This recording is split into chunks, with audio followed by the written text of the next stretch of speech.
All right, what is going on, everyone, and welcome back to the Mets Weekly Podcast as we are live at this very moment on YouTube and on X to recap the Mets versus Rangers series, as well as all the latest news and rumors going on in New York Mets land. But before we do that, I want to remind everyone to subscribe to the Mets Weekly YouTube channel for new episodes of our show that are recorded live after every single series of games during the regular season. For those of you watching or listening on playback, you want to join the conversation in the future, make sure to turn on those post notifications to know when we go live. For those of you in the live chat right now, we love reading your comments, your questions, your concerns, all that great stuff. And if you feel like you're being ignored, you're not being ignored, you're just being starred throughout the show, we'll try to pull up as many as we can to keep the flow of the conversation going. Make sure to follow Mets Weekly on X and on TikTok for Frank's instant post-game reactions after every single regular season game, which are titled the Mets Frankly Post Game. And for our audio listeners, make sure to follow us on all your favorite listening platforms to not miss the audio version of new episodes that go up at 9 a.m. the following day of recording. So without further ado, also 5-star review. That would be greatly appreciated too. So without further ado, let's get into episode number 169. Now, obviously, the Mets coming off of a series off of a 3-game set with Texas where I don't think they really played great baseball in any of these games, but they were able to at least get into the win column for the first time in about a week, snapping an 8-game losing streak, which I guess is the step in the right direction. But with 12 games remaining, Frank, we need to see a lot more than this because it is, we are walking a really dangerous tightrope right now, and not just because of the fact that you could miss the playoffs, but probably because we are walking a tightrope as to there's going to be some brutal questions that are going to have to be answered about this team if they don't end up making the postseason, and perhaps even more questions that'll have to be asked if they end up doing it either way, because we have a lot that has to be addressed for this team no matter what. It's just a lot, I'd say, that it just doesn't seem like a playoff team that's playing baseball or contending for playoff baseball. It just seems like anything they can muster, they get out there on the field, and for a majority of it, it seems like they're just mailing it in. Yeah, like you said, there definitely is a lot of questions as to what is going on right now because it just has been a really rough week. Like you mentioned, when you lose 8 in a row, a lot of things go wrong. And it's like, if they do make the postseason, how many games over 500 will they be when it's time to get there? You know what I mean? It's like, are they just going to barely be an above 500 team and still make the postseason? That's what I'm kind of interested in. Is that, like, what is that magic number that you need to reach as far as the win total to be the team that gets that last wild card spot in the National League? Whether that is the Mets or another team, like, how many did they need to get to? Because when you look at how many games they were supposed to win going into the season, it's going to be well below that as far as however the season ends out. And it's just, like I said, will they get enough to make it? They might, but they also might not, because if they lose 8 in a row again, I don't think you'll be able to come back from it. So it's like you could only have these prolonged stretches of bad baseball and still survive so many times. Like, you only get away with it a very select amount of times. And as many people have mentioned, how ironic is it that a team that was selling in the San Francisco Giants, who sold to the New York Mets, are a team that is like sometimes has your playoff spot, sometimes doesn't have your playoff spot. Like, that's not a great look. When you were buying, you gave up top 10 prospects finally, and you got worse. So, like you said, no matter what, there is a lot of questions.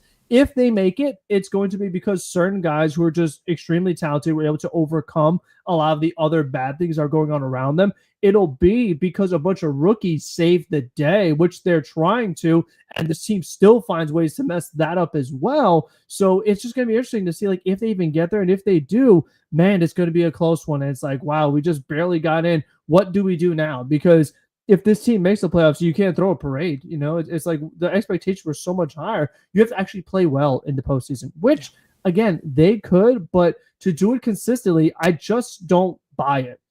You look at a month like August where they were one of the best offenses in baseball. Everyone was hitting. It looks great. It looks like what we knew they were capable of.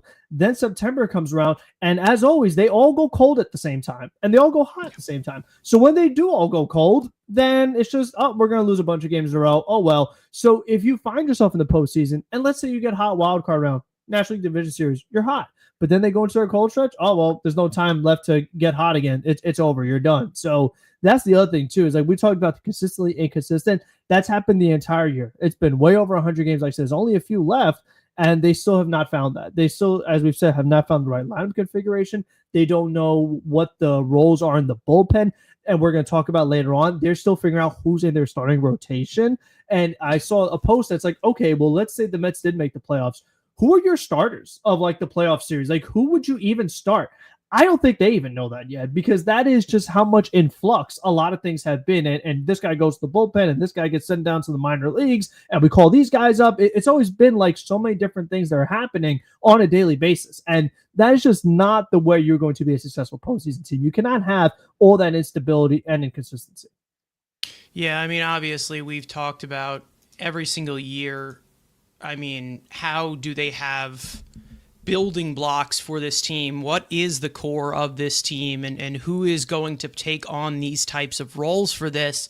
And to be honest, I don't know who really is capable of doing it. I mean, we knew that last year we had some big vocal pieces and veteran guys in the clubhouse that seemed to really push to it. And I know that a lot of people are reverting back to it and saying we shouldn't have let these guys go, and this should have happened. They should have came back. But to be honest, that makes me a little bit more angry than it should on a different level, because that just basically shows me that every single one of these top guys that you're putting money into, they need a morale boost from veterans in order to lift themselves into anything whatsoever.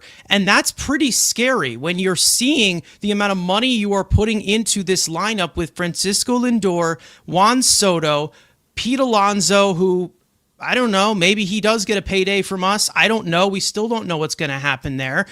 Brandon Nimmo as well. You have all of these other guys in the lineup making top dollar, probably at their position, top 10 at their position, top dollar here for them to come through when it matters. And the biggest factor is a 36-year-old Latin pop singer that you needed here, or a new pickleball league manager now.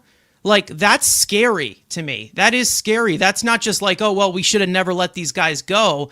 When you think about it, in the entire Steve Cohen era, when they made that big splash for Francisco Lindor, they've collapsed in every single one of these seasons. Every single one of them. Except 2024. And for those of you who will tell me that 2022 wasn't a collapse and the Braves were just so hot, well, the Mets didn't do themselves any favors. They were horrendous in September. They looked exactly like they have looked offensively in September. So a lot of it was a wrongdoing of them. Then they ended up being... And they still made the postseason, and they lost easily in the playoffs. Yeah. So, like, it didn't matter. You know, it's like, okay, they did exactly... They did exactly what they've been doing now. Yeah. They've been exactly what they've been doing now. Game 1 didn't even show up offensively because the pitching didn't even give them a chance. That sound familiar? Game 2, they showed up offensively because the top guys bailed them out. Lindor and Alonso both had great games in that. McNeil was good in that game. Nimmo was good in that game. And then in game 3, they get completely one hit in an elimination game. Does that not sound like something that this team is doing without their veteran voices in the locker room? Because, again, I don't know who we can point out to is the leader or who is the guy that's outspoken in this locker room, because I can't tell. I mean, I went over some quotes that was happening from Carlos Mendoza and Francisco Lindor last week.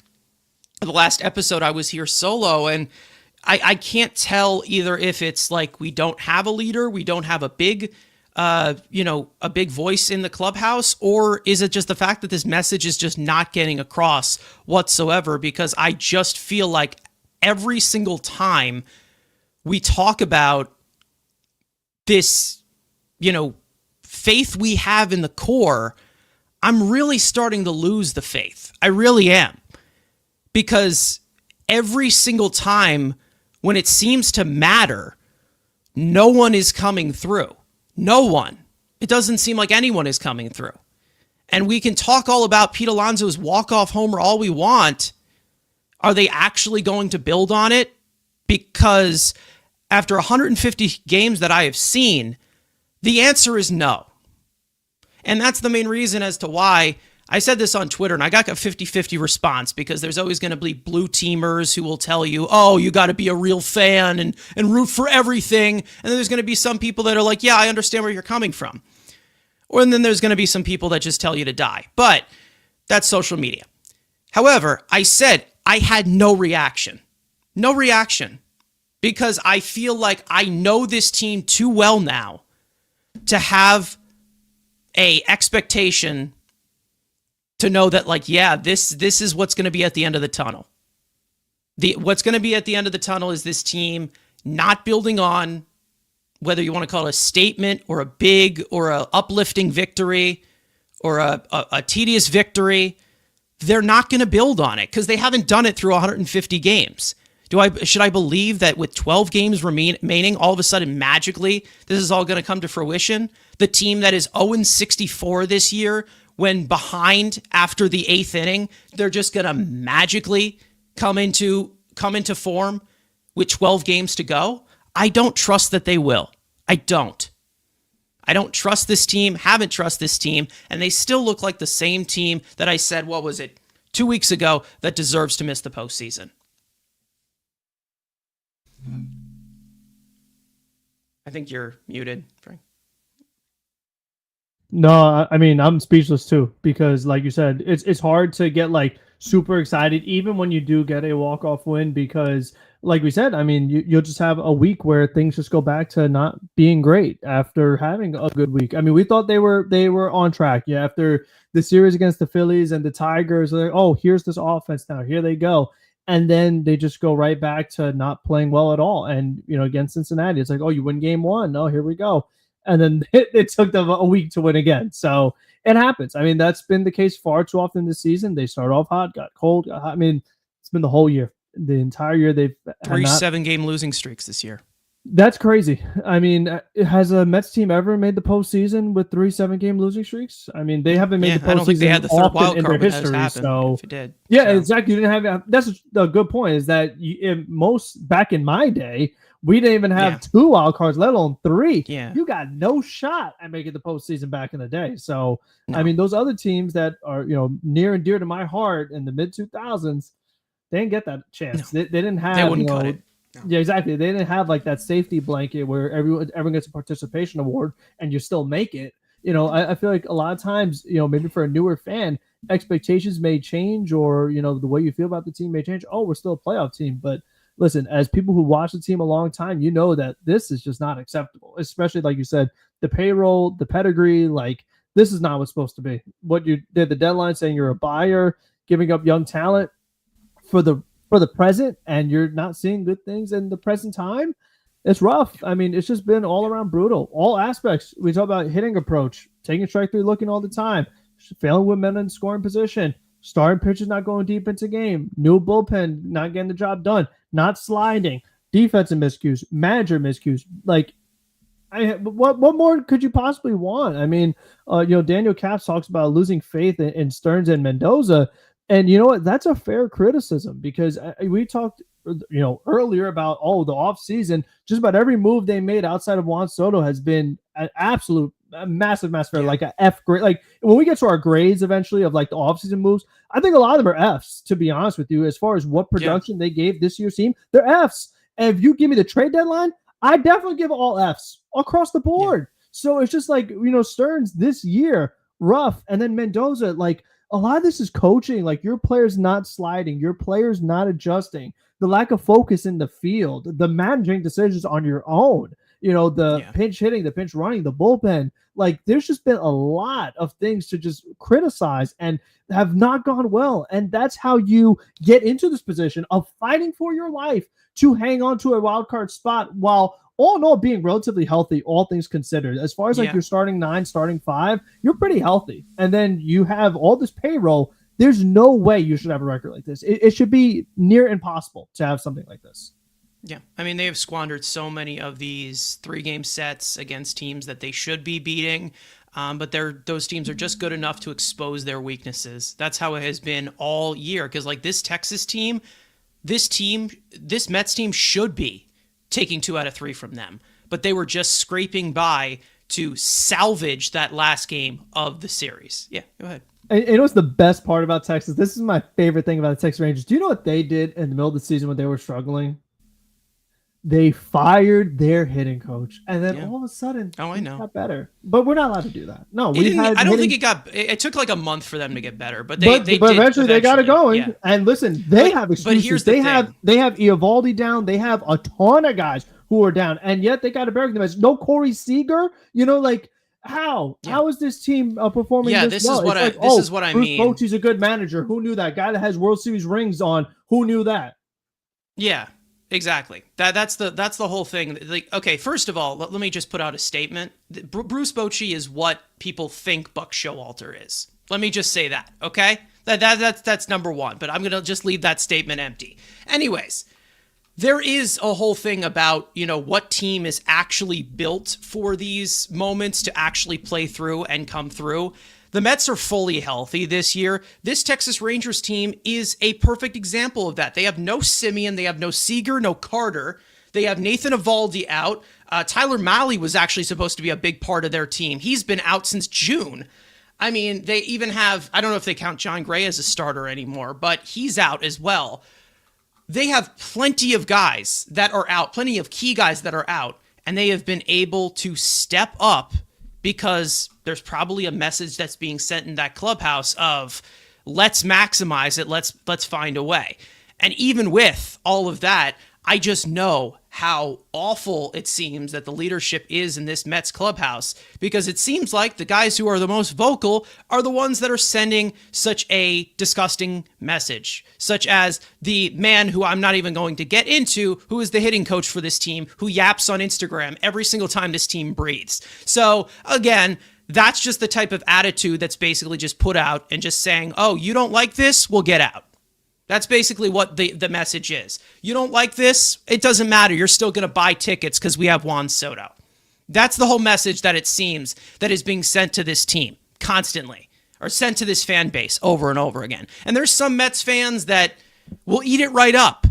But I'm not going to just sit here and say that this is acceptable. It's not acceptable. I don't care if they are in a playoff spot. I've said this all year. I don't care if they're leading the division. I don't care if they're 20 games over 500. What I'm seeing is a team that is not built for playoff baseball. It's not. They haven't been built for playoff baseball all year long. And in the chat here, we had Elvin saying, I miss Bader, Iglesias, and Martinez. And that's fine if you do, because again, those are vocal guys, but again, it just shows. It shows how soft this team is. It shows how soft they are. That they need everything so far to go right. And not to mention last year, not everything was perfect last year either. They had a lot of things that needed to go right for them too. But they need so many things to be perfectly going right. And they need everything to be going their way in order to make that last scrape push. And that's where I start to question, is this core enough? Because we have seen 2021 then completely collapse. 2022, I will call a collapse. I don't care. 2023, high expectations. They were pretty much done by June. And now 2025 in a complete free fall, even though they won yesterday and everything was fixed. The thing is that I don't know if this team is actually capable of playing through any adversity. I know that the pitchers aren't.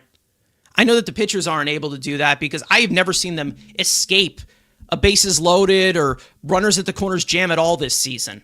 I have never seen them execute with 2 strikes properly. Frank, you talk about this all the time, hitting batters with 2 strikes. How many times have they done this year? So many times. But then we also see from the other side, on the offensive side, of these guys arguing with umpires for borderline calls. Like things are just going to come to them magically. They're just waiting for things to happen. Maybe protect the plate. Oh, wait, we don't have a hitting coach that actually preaches that with 2 strikes. So, again, I don't want to sit here and be like, oh, well, the entire world is against us. And this is not going to go our way. And the Mets are just completely cursed. The Mets just sit here waiting for things to happen to them because they think they're just so good. You actually have to work for it. You actually have to do something about it. This team, the best way that I can describe this team, if I were to say in a player, is Brett Baty. That's how I describe them. They're never good enough, but they're good enough to just stay afloat. And all the expectation that comes with them, they don't reach it. They never will reach it. And they're always constantly inconsistent. Tell me that's not what Brett Baty is. That's how I design. I mean, I would say maybe a few years ago, the best way to describe this team was like Mark Canha. Like they were like, you know what I mean? Like that high floor player that like is never good enough to take you to the promised land and is always searching for walks. They're always slapping the ball all over the place and can never get you that timely hit. That's how I kind of look at this team. It's always never good enough, but also from the outside, it looks all right. Because Juan Soto's got a 40-30 season. I don't care. Pete Alonso just broke the franchise home run record. I don't care. Jeff McNeil, whoa, he's got a batting title, and I don't care. Like, I feel like we're focusing on the wrong things here. The goal is for this team to win. That's the goal. And I feel like they don't play through each other at all. They don't, because there's no message that is being sent for that to happen. And we always say that leadership matters here and messages need to be sent. I don't see, I don't see how any argument can be completed that this is a playoff caliber team. And that's sad to say when you look at some of the names on this roster, but there's a reason why we have to play the games. And when this team plays the games, you never feel confident about them playing a good 9 innings. Because it was the same thing. I mean, that it looked like deja vu in this game 3 of this series. Jump out to a 1-0 lead later on because you can't touch the starter, who is a lefty who has not had a solid good season, and that's all just because of technicality for things on the infield. Then you get a solo home run to make it 2-0, and then the bullpen just completely coughs it up. The offense goes completely silent, but then you end up going to extra innings where Pete Alonso, the big-time hero who has been silent for 2 months, by the way, he comes through all of a sudden. Everything is perfect. Everything is magical. Everything is lollipops and rainbows. Pay Pete $200 million. No, that's not how that works. Because from what we have learned from this team, they don't build on anything. Any possible building block that they have, they shred it to pieces the next day. And they can't do that today because they have an off day. But just wait for tomorrow when we are in a situation where the pitcher probably won't go deep into games, because I know exactly who's starting tomorrow, and that's Clay Holmes. So, I mean, we can pretty much just continue to go through this motion of, well, this is what I expect at this point. I expect them to just constantly underwhelm me. Isn't that what I just said about this team? I don't know, 2 months in, called this team underwhelming. This is what I mean. It's all coming to the surface here. And I know they're on a 1-game winning streak, and we should just be tossing it all out the window, but this is bad baseball. It's not a streak. That's just a game you won. Well, apparently that's exactly what we have to reward now. That's what we have to reward now. We had complete flexes of the Mets. And listen, the people, the administrators that run the Mets Twitter account, that was great. They're great. They do a great job. But the fact that I'm seeing like a cinema edit to that walk-off home run. I'm like, come on. Seriously? This team has been in the ground for the last 3 weeks. Probably longer than that. And this is what we're spending our time on. Like, come on. Great. Okay, we won 1 game. Fantastic. There's still 12 to go. Like, I'm so done sitting here celebrating the little things because I know that little thing is going to turn into nothing thing, you know? There you go. Not as smooth in the delivery there. But again, it's like, what else can I say where I'm like, okay, great, they won this game. I know they're not going to build on it. And if they end up building on it, it's still going to be in the most unconvincing way possible. So, do we really trust that this team can actually hold something for 12 games? I don't think so. I really don't. I'm not confident in it.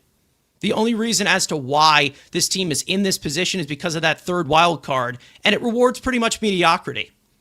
I'll say it. It rewards it.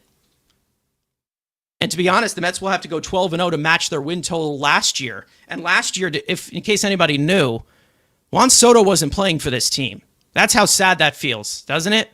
This team should be a lot better. We know it should be a lot better.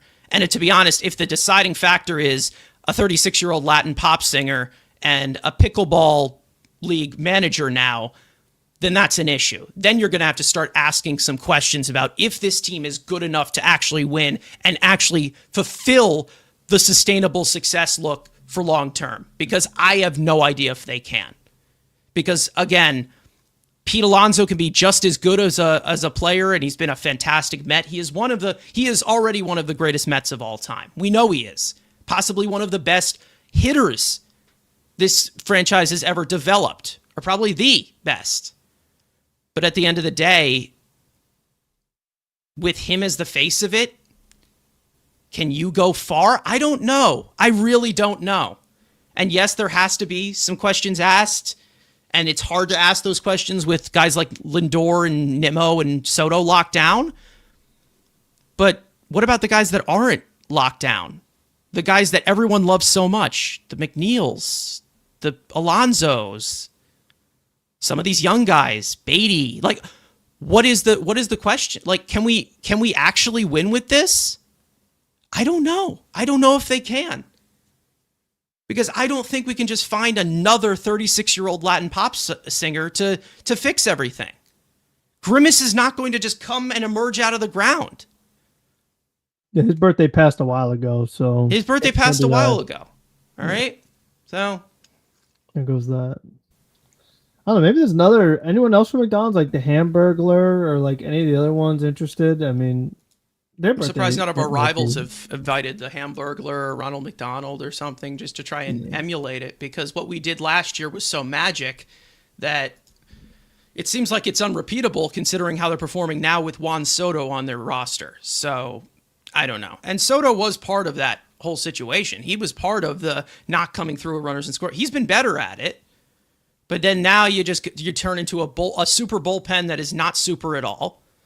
You turn to, everything's a trickle-down effect now. And that's basically just what they have been dealing with. And they're lucky that the Giants, Reds, and Diamondbacks have been playing like 500 teams compared to them. Cincinnati has an exact 500 record, and San Fran is 1 game over. So that's what Cincinnati's been all year. That's the thing. 500 teams. And that's what I'm saying. So if there's a team that has a 500 record who's 2 games behind you, there's a problem. Like, there's something very wrong if that's the team that's so close to you, if they're at 500. I'm telling you, the difference between this Mets team and that Reds team is the Reds have been inconsistent all year and have been going back and forth into the win and the loss column all year. And the Mets have literally been playing the same level of baseball as them, minus that first month that was good and well over 500 baseball. Like, that's it. And now what separates them from that whole month of great baseball is 2 games. And also a tiebreaker that they hold over you. So, I don't know. I have no clue.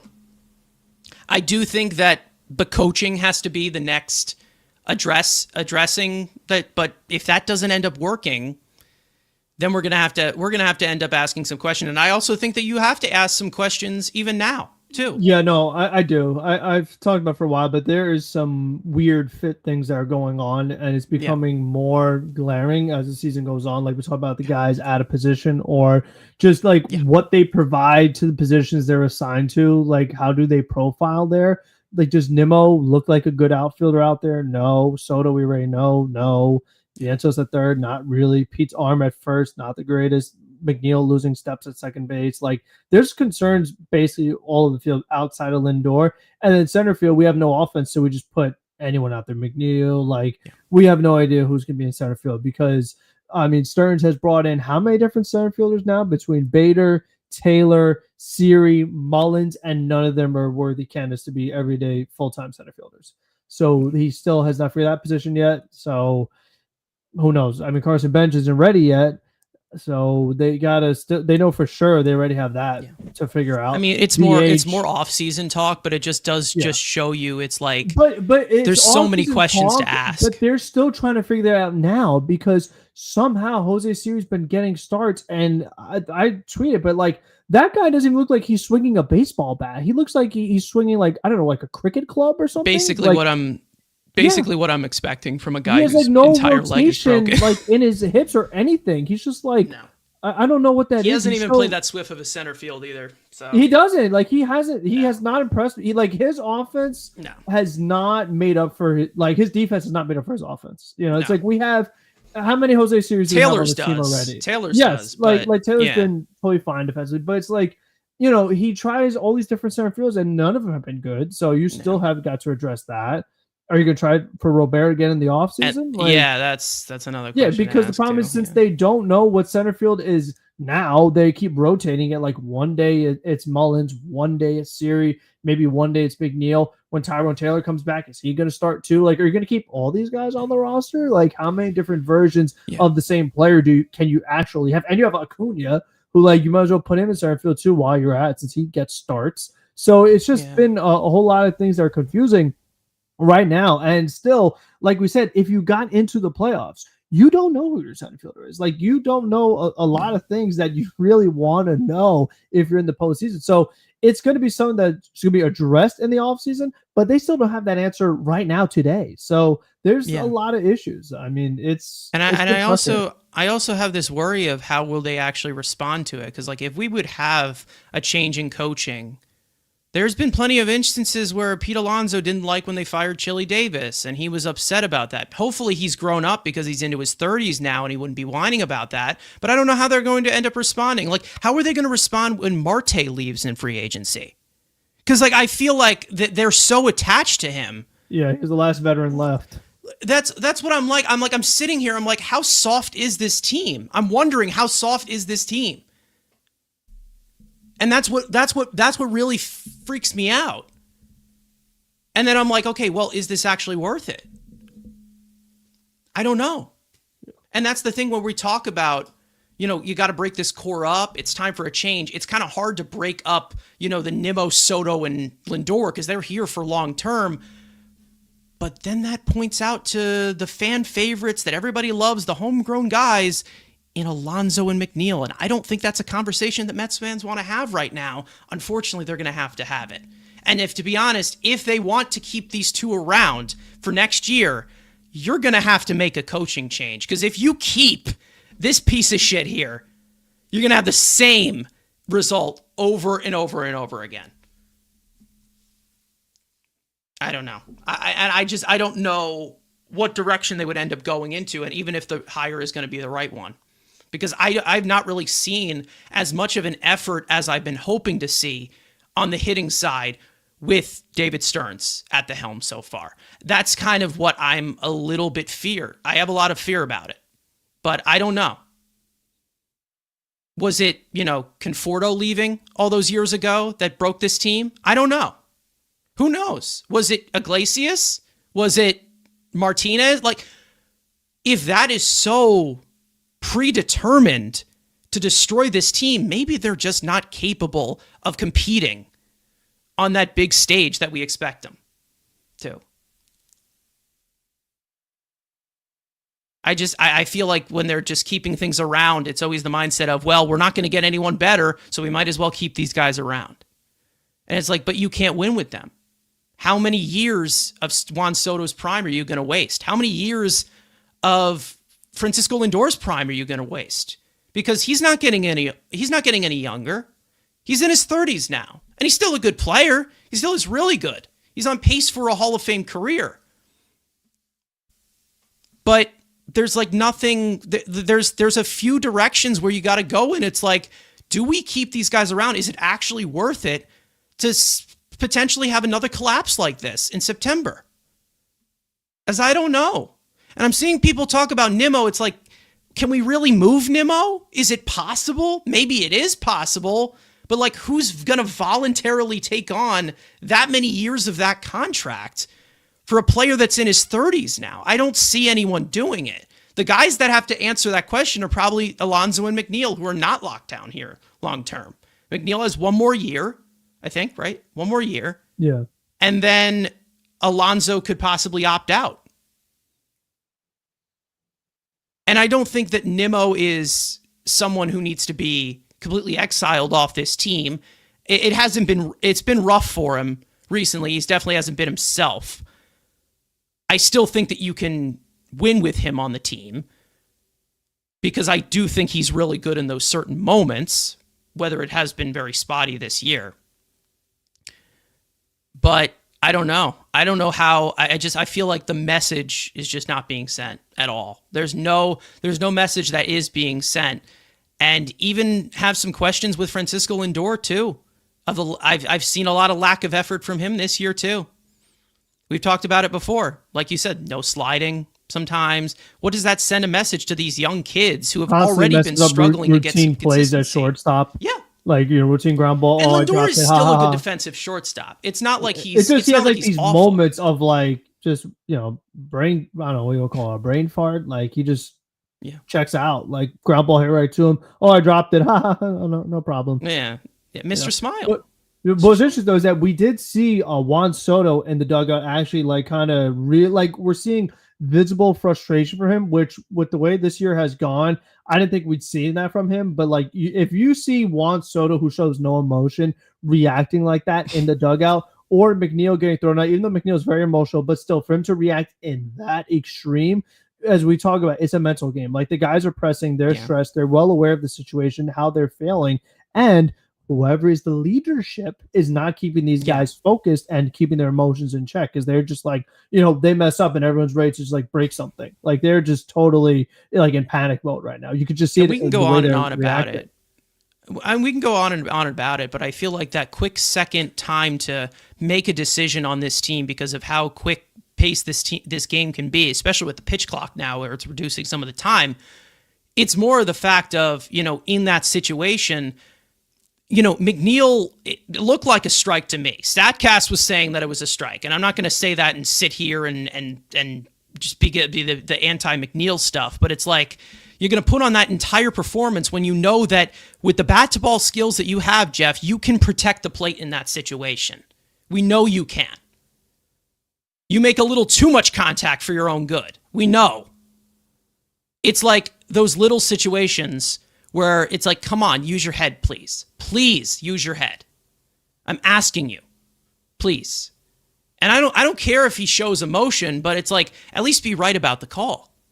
He wasn't. Like, and even if people want to say it's low, borderline. That can go either way. It's not just sitting here. Like, yes, CB Buckner sucks. He's a terrible umpire. We know he is. He's not good at all. But it's like, come on. Enough already. I don't need to see complaining of something that you could possibly control. That's just ridiculous. And that's the reason why I think that Eric Chavez's whole entire approach of doing things that we can possibly control. You know what you can control? Swinging at strikes. Not getting mixed up and actually having good pitch recognition. And that's why I know that Eric Chavez's entire approach or philosophy is fucking bullshit. That's how I know.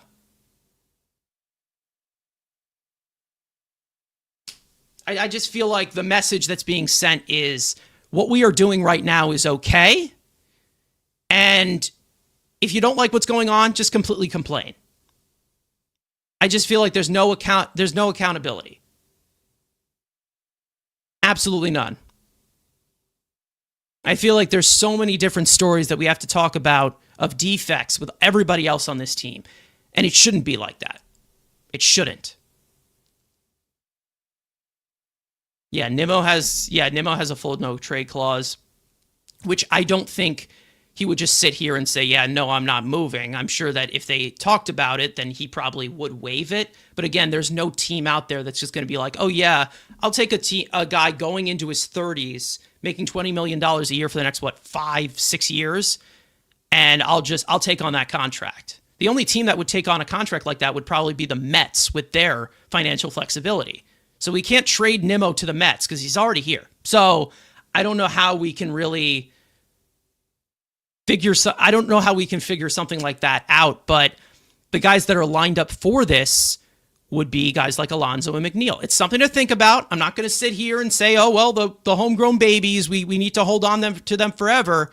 And it's not the offseason yet. We still have, playoff contention to play through. But I mean, there's questions that have to be asked when we've seen this would be now like the fourth time in 5 years where this team at the helm of these top guys completely collapse. And I see some people talking about Alvarez in the chat. We don't have time for this, obviously. Alvarez is a completely different conversation. I have my thoughts on it. I'm sure Frank has his thoughts about it. I'm sure that he'd ready to parade. But again, it's one of those situations where I don't see anybody as irreplaceable. Like, I don't really see anybody as irreplaceable because they haven't shown me that they are at all. We'll see. I don't know. I'll see. And those are more off-season questions to ask. So 40 minutes in, let's actually recap this series and talk about what happened against Texas, because the Mets were able to snap this losing streak and get on their winning ways again. But it took a lot to get there. We start off with game one. Jonah Tong made the start, and he would have a nightmare. I'll answer this. You mean the guy who plays in the minor league stadium without two broken hands is one of the top prospects in all of baseball the past couple of years? Oh, yeah, we all knew that. Because he's not better than like two catchers in baseball right now. That means he's not good and overrated. Yeah, okay. That makes sense. Let's just go to the extremes. You want to put Cal Riley next, right? I mean, while we're at it. I mean, that's what we has to be. 120 bat with two broken hands means nothing. I'm not gonna sit here and say that Alvarez is the perfect picture right now, but he ain't the problem. Like there's bigger issues right now. I think he is. I think he is the big problem. The main reason as to why they're losing. Yeah. He's the reason why they're losing. Anyways, let's get into this series, okay? Let's actually get into it because I think we're a little bit delayed. Obviously, we can have conversations about Alvarez as long as we want. But again, it's just another can of worms to open. So anyways, game one, Jonah Tong would make the start, and he would have a nightmare first inning that he was unable to get out of. Huskar Braziman would have to come in and get the last out to close the book on Tong. 2/3 of an innings pitched, 4 hits, 6 earned runs, 3 walks, 1 strikeout on 40 pitches. Braziman would pitch the second, third, and fourth, all scoreless, working around 2 hits and a walk. The Mets would get on the board in the third against their old friend and simple man, Jacob deGrom. Francisco Alvarez would rope his 8th home run of the year. Cedric Mullins would follow him with a single. Francisco Lindor would make it second and third with a double.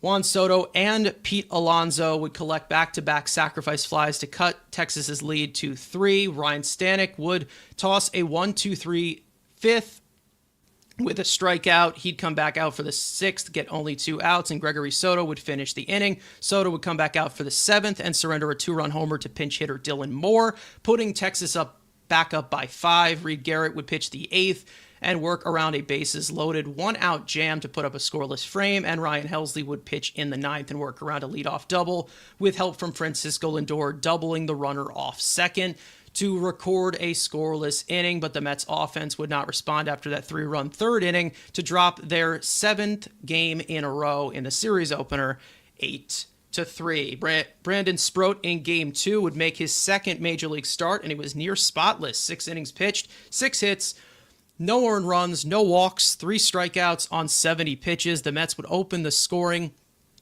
in the 5th against Patrick Corbin after a leadoff infield bunt single by Francisco Lindor. Pete Alonso would drive him in on a bloop single. Lindor would score on a throwing error by second baseman Cody Freeman on the throw to third. Brooks Raley would toss a scoreless 7th with a strikeout. Juan Soto would extend the lead with his 40th home run of the year, a solo shot to make him the first 40-30 player in Mets history. However, Tyler Rogers would come in the 8th, and following a leadoff catcher's interference committed by Francisco Alvarez, he'd surrender a double to Wyatt Langford to make it 2nd and 3rd, and a sacrifice fly would get Texas on the board. And after getting the 2nd out, the Mets would go to Edwin Diaz for the 4-out save, and it would not go well. A wild pitch to send the runner to 3rd, followed by a walk to Josh Jung, and pinch hitter Rowdy Tellez would tie the game at 2 with an RBI ground rule double. Diaz would come back out for the 9th and surrender the lead on a 2-out RBI single to Wyatt Langford. The Mets would threaten in the 9th. Soto, 1-out double. A pinch hit single by, or 1-out single, a pinch hit single by Ronnie Mauricio to make it 1st and 3rd. But Brandon Nimmo would strike out to end the game, handing the Mets their 8th loss in a row in Game 2. 3-2. Game 3, Nolan McLean would make the start and continue his fantastic beginning to his MLB career. After a timely induced ground ball in the 6th, he'd end his day with 6 innings pitched, 5 hits, no earned runs, 2 walks, 7 strikeouts on 92 pitches. The Mets would open the scoring in the 5th after a leadoff double by Francisco Alvarez. Francisco Lindor's ground out would advance him to 3rd, and Juan Soto would drive him in on a ground out of his own. In the 6th, Brandon Nimmo would extend the Mets' lead with his 23rd home run of the year, a solo shot for his first extra base hit in September to make it 2-0 Mets. But as per usual, this time it was Brooks Raley in the 7th, facing 4 batters, retiring just 2 of them and surrendering a hit and a hit by pitch. Reed Garrett would come in for him and allow both of Raley's base runners to score after a walk of his own and a 2-run single by Wyatt Langford. Tyler Rogers would get the 8th and toss a 1-2-3 inning with 2 ground balls on 9 pitches. Edwin Diaz would get the 9th, and after surrendering a leadoff hit and a stolen base, followed by a sacrifice bunt to move the runner over to 3rd, Josh Smith would line into a double play with the infield in. Francisco Lindor would snag the line drive and throw to 3rd to get the out to end the inning. This one would go on to extra innings, and Ryan Stanek would pitch the 10th with the ghost runner at 2nd. The runner would advance to 3rd on a fly ball. Stanek would walk the next hitter, but strike out Adolis Garcia and get Rowdy Tellez to pop out to keep Texas off the board. And in the last of the 10th, with Francisco Lindor as the runner at 2nd base, Texas would opt to intentionally walk Juan Soto to make it 1st and 2nd, setting up Pete Alonso to launch his 34th home run of the year, a 3-run shot to the opposite field to walk off the Rangers in Game 3 and snap the Mets' 8-game losing streak in extra innings, 5-2. The Mets are now 77-73 on the season, and despite losing 8 of their last 10 games, they still hold a 1.5-game lead on the Giants for the final National League wildcard spot going into tonight with 12 games remaining. So that's where we stand right now, and also the Mets obviously don't play tonight, but if the Phillies do win tonight, they will take sole possession and win the National League East Division, which would make the Mets non-National League East champions now for 10 consecutive seasons. So that monkey off our back, still on our back for 10 straight seasons, and they're going to have to figure that out next year. But the Mets are now completely fully focused on this wild card, which is the only way that can end up getting in. So once again, not division champs, likely, unless the Mets go 12-0 and the Phillies go 0-12, which I doubt will happen, but you never know. Things have happened before. But again, like we said, they snap a losing streak, still not playing great baseball, and they're going to have to figure it out quick because, again, their magic number, I believe, to clinch that final wildcard spot is 11. So they're going to need, a little bit of help, or they're going to have to start winning. So we have got, their work has definitely cut out for them. And again, like I said, I can't just sit here and quickly celebrate this Pete Alonso walk-off, even with a day off. They have way too much work to do. They really do, especially coming off of an 8-game skid. So, Frank, takeaways, obviously, from this series. Brutal, still not fun baseball to watch. In for a treat every single night, and that treat is bad. Not a good treat. So, opposite of treat. There you go. Trick. Like trick or treat season, you know what I mean? So yeah, we got that going on, Halloween around the corner. But I mean, overall, the big thing that I was looking at was another series where we had like the 3 young guys starting. So you got to see how all these rookies are performing. And it was a really good example of what the rookie experience is like, what player development is all about. And you have things like this happen, like what happened with Jonah Tong, where, the Rangers actually had a hitting approach. They actually had a game plan, and they were able to have a lot of success. And he was not able to get out of the first inning. And Tong, even though he was great in AAA, he didn't make that many AAA starts. I mean, because he did so well and the Mets had this drastic need, they had to call him up. And, maybe another team, this could happen to him. He could have made adjustments, but he's basically learning on the job at this point because of how early they called him up. So stuff like this can happen from time to time. The big thing is, how does he adjust? Like, how does he come out next time around? So that's something. And he's going to make his next start. So he is going to make his next start, and he needs to, because we'll get into the rest of the rotation later on. But, Mendoza was really like, oh my gosh, I need innings so badly. I got to leave him out there. And he just couldn't even get out of the first inning. So then when he finally goes to the bullpen, they actually got the job done outside of Ryan Helsley. Like, they were really solid. They got them through the rest of the game, only allowed 2 runs. So if you got 8 and third innings of 2-run ball from your bullpen, that's really solid. That would have been enough to win the game. But they took out Tong too late. So then you have your next rookie starter, Nolan McLean, who was awesome. He was better than last time, not walking any batters, so he looked much better, and then the bullpen ruined that for him. So the bullpen was good game 1 while the starter was bad. Then you had the reverse. You're saying McLean or Sproat? Sorry, Sproat pitched game 2. Sproat pitched game 2. So they both pitched great. It was basically the same game almost. So pretty much. Yeah, so you had Sproat pitched game 2, much better, not walking batters, and then the bullpen blows. So you're like, okay, so you had bad starter, good bullpen. Then you had the reverse the next day.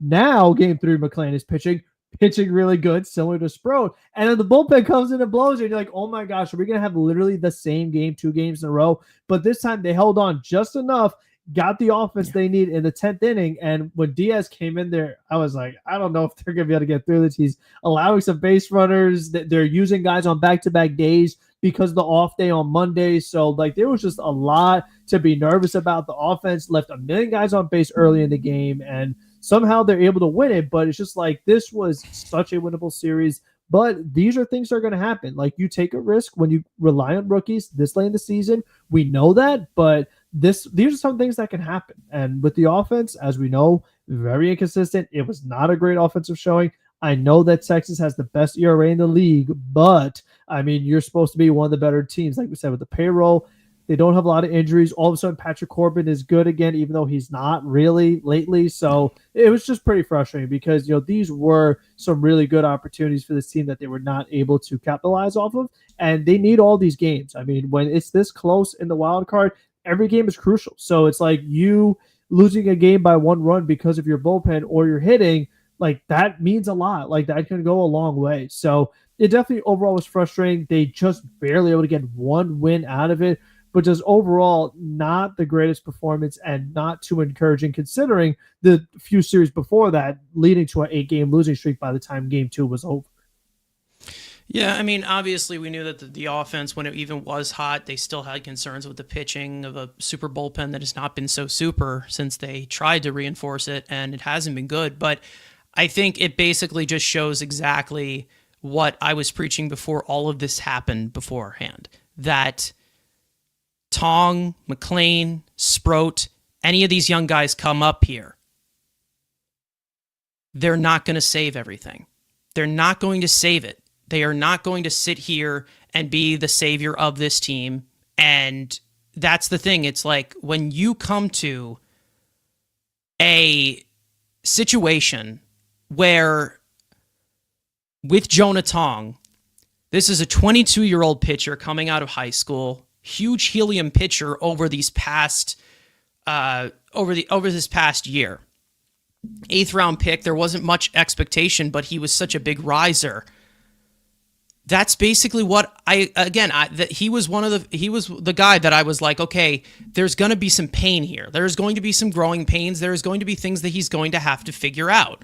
With Sproat and McLean, these are more seasoned pitchers. They're both 24 years old, about to be 25. They came out of college. They were relievers that actually developed into starters. So it's like these are different things. And two-way players too. Like, don't forget a lot of these. I mean, they're spending time hitting, so like that was a whole other thing. They don't have like the true pitching development. Mileage is a two-way street. I mean, we've talked about it with mileage of the experience that you have. Then there's also mileage that it's not a good thing of a guy who's been around and maybe he doesn't have enough left in the tank. Jonah Tong is an inexperienced pitcher. Whether people are going to say that, he's supposed to be the top prospect, be the top guy in the top, like, yes, we expect him to eventually be that, but this is a 22-year-old kid. You don't see Doc Gooden's coming up at 18, 19 years old anymore, and there's a reason as to why. There's things that Jonah Tong's going to have to work on. Am I going to sit here and call him a bust right now and blame this on him? No, absolutely not. Because that's exactly what I expected. I expected there to be some rough outings from him because he's not completely developed. He's only pitched 2 AAA starts. Usually that doesn't happen. But he was just so dominant in that way that they were like, okay, well, we're running out of options here. Let's call him up. And everyone's already plugging it in, Sproat, McLean, and Tong for the playoff rotation. This is why I'm like, okay, relax. This is not going to fix everything. And this is what we talk about, the development of these young guys. Now, Nolan McLean, on the other hand, that guy is a special. That is a special pitcher right there. He is special. But that's not, again, that's not the standard. Like, that is a different, like, you're not going to expect everybody to be like that. Sproat, I feel like these starts that he has had so far, these 2 starts, probably could have gone a different way. I'm not going to lie. I'm not going to sit here and bank on him yet, but I think that he's also done a really, really good job at filling the strike zone, locating properly, and being able to go deep into games. However, for guys like Nolan McLean, he is a special talent. He really is. And if you continue to see a guy spin the ball the way that he does and fill the strike zone the way that he has been, this is going to be a sight every 5 days. And I'm not going to sit here and compare him to the greats and the all-time greats because he's made 6 starts. Not to mention, you never know how things pan out. Off to a better start than the greats. Yeah, he is off to a better start than the greats. But however, other guys on that list who have had just about the same earned run average in those first 6 starts as a Met, Tyler McGill and Dylan G. So we all know how those ended. However, Nolan McLean has better stuff than both of them combined. So again, this is going to be this. You know that this has potential to be a special pitcher. We know it does.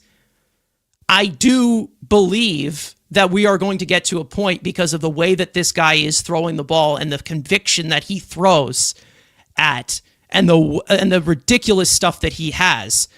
I mean, we talk about long-term contracts all the time of paying guys young. That's the guy that I'm sitting down in the offseason and being like, okay, what do you want? What do you want to do for these? You want this contract right now? There's a difference between this whole situation of, paying pitching young and paying pitching on the free agent market. You got to develop your own pitching, but when you do develop that type of pitching, put a contract in front of them. Like, lock them down. That's going to be the prime of their career. You never know what's going to happen, but get them cheap. Get them cheap. And that's how I feel about it. You got to develop your own pitching. And I'm not going to sit here and say, oh, get Snell, get Burns, get this. You know that I'm not like that.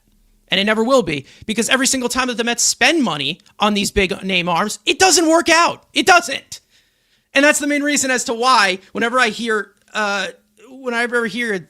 this guy, sign this guy, I'm rolling my eyes because I know it's not going to work out. I know that it's going to be underwhelming because it always is underwhelming.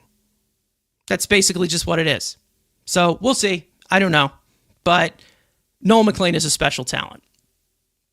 Brandon Sproat, I think it's a little bit lower of caliber, but again, he could be a middle rotation piece. Who knows? But he also has some really good stuff as well. And I think that, if he continues to execute the way that he is, he's going to be able to manipulate hitters into hitting a lot of ground balls and keeping the ball into soft contact.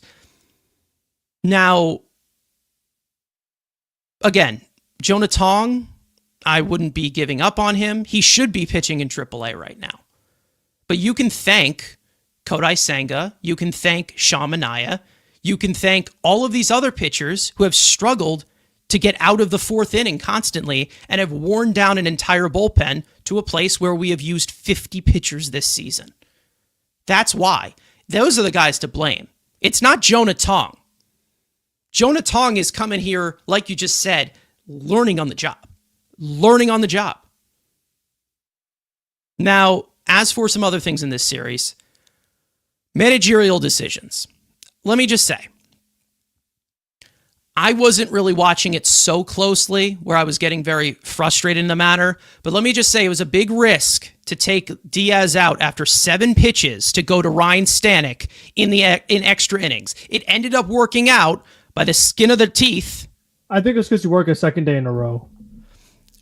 $102 million reliever, I don't care. Yeah. You know what I mean? Like that, like you don't have any other option. Like you already burned through Raley, who's been really, really good.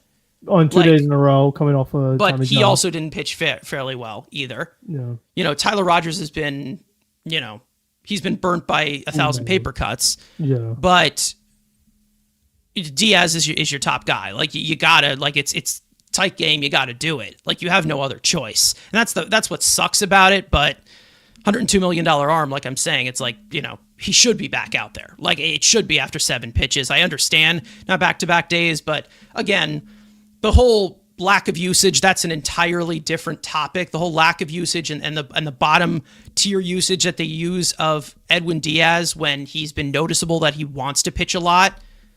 And then you get some of this rustiness and you wonder where that all came from. Like, come on. Like, seriously. But anyways, different topic. That was definitely risky. Let's just say that. Good to see Pete Alonso finally hit a home run, one that's meaningful as well. It's no surprise that, under a certain person that his entire power numbers have been minimized to, not the 50 home run power guy that we know he is, but he's never been to that level ever since then. But I digress anyway. So yeah, everything has been solved. Winning streak is snapped, and that's it. That's all we need. So any other takeaways before we get into the studs and duds? No, I mean, like you said, it's just kind of, how do you, like, you go into this series knowing how you've struggled as a team, and, they're just like, they didn't really seem up to it, especially offensively. Like we talk about the same things of just the fastballs on the inside corner with 2 strikes, taking them looking, especially with men on base. Like, they're never going to do anything about that. Like, I just feel like that's predetermined at this point. When you're this many games in, if you're not adjusting to that now, you're never going to adjust to it. They're just going to keep taking it like something different is going to happen. So that's something that just has continued, and it's been very frustrating. I was interested, the one play I think we need to shout out, the Lindor bunt that turned into a run, with the stolen base and like the mistake in the field. When your offense is struggling, and we've talked about this before, but when your offense is struggling to the point that it has, sometimes you got to do something unconventional. Like sometimes you do need to drop down a bunt in order to make something happen. And then, that's what you could get a run out of it. And that was good to see. And then I think the Mets got like a long ball out of it. So it's like you see like the 2 different ways you get offense. You could get a run by bunting the ball into the ground, or you can also get a run by hitting a home run. But you need to be a team that's versatile, that you're able to do multiple things when one of them is not always working. So I thought that was good to see. They ended up not winning that game, but still, it's like at least they got on the board. And I think it's something that it shouldn't take such a long stretch of no offense to finally make that decision, especially guys that have some speed. Like, will Mullins ever drop down a bunt? How about Jose Siri? I don't know if he'd be able to get the bat to the ball to bunt it, but at this point, it's a better alternative than what we're seeing. I know he's come back from I a don't even broken know leg, if Jose but Siri still, can use his legs. But if he which can, seems to then be like his only he doesn't valuable provide asset. anything else. Exactly, there's only value. So why is he even here? Yeah, I don't know. Well, he came in here for vibes, I guess. I don't know, but the one thing I will say is the fact that I don't know how any of this could possibly be fixed overnight in any way. I mean, I don't even know if, a coaching change is even enough. But the thing is that it seems to be such a lack of adjustments. And I said this in the last episode. Even when they do something right, there's always either a catch to it or something that doesn't stick on. I talked about it with Eric Chavez of, them hunting fastballs and him talking about that publicly. Why would you do that? Why would you say that publicly? Teams are going to listen to you, you fucking moron. Like, this is what I mean. It's like constantly shooting yourself in the foot, and then you have your leaders showing that you can shoot yourself in the foot. This is the message that's being sent. It's like, oh, well, we're good at this. We've been good at it for a few weeks, so let me tell you my secret. The season's not over. You idiots. Like, how dumb does he think that all the words is just, all the words that he says, they only say inside of Citi Field? Everybody has social media, right? I know you do, Mr. Chavez. Yeah, that's true. We know he does. I know you have social media. Multiple accounts. Multiple accounts, allegedly. We don't know. But, like, are you dumb? Like, are you actually dumb? Probably. Because we've seen him do that so many times during his playing career where he can't stop opening his mouth and he never backs up that trash talk because he's the same fucking petulant child he's always been. Not bitter at all. But again, like, it's always these self-inflicted wounds that continue to add up that you're like, okay, why are we doing this? For what reason are we doing this? And if it works out, it works out. But expecting to get that result every single time or for things to just magically come to you because we're so fantastic, that's not going to happen. And I was glad to see Francisco Lindor at least take some initiative. I also was glad to see Lindor make some winning plays as well at shortstop because it's been a while since we've seen that as well. He doubled guys off of second and third in two of these games in crucial situations, which is something that we actually haven't seen a lot this year. We haven't seen the Mets get those big outs.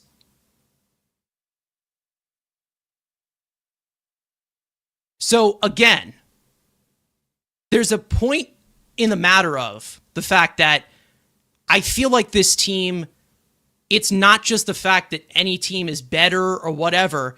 It's the fact that everybody continues to beat themselves. That's my problem. And when from inconsistency constantly over and over again with this team, when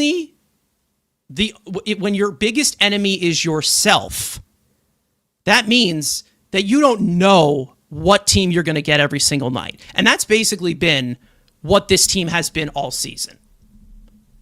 And it basically just shows it. The Mets continue to show their hand. That's basically what it is.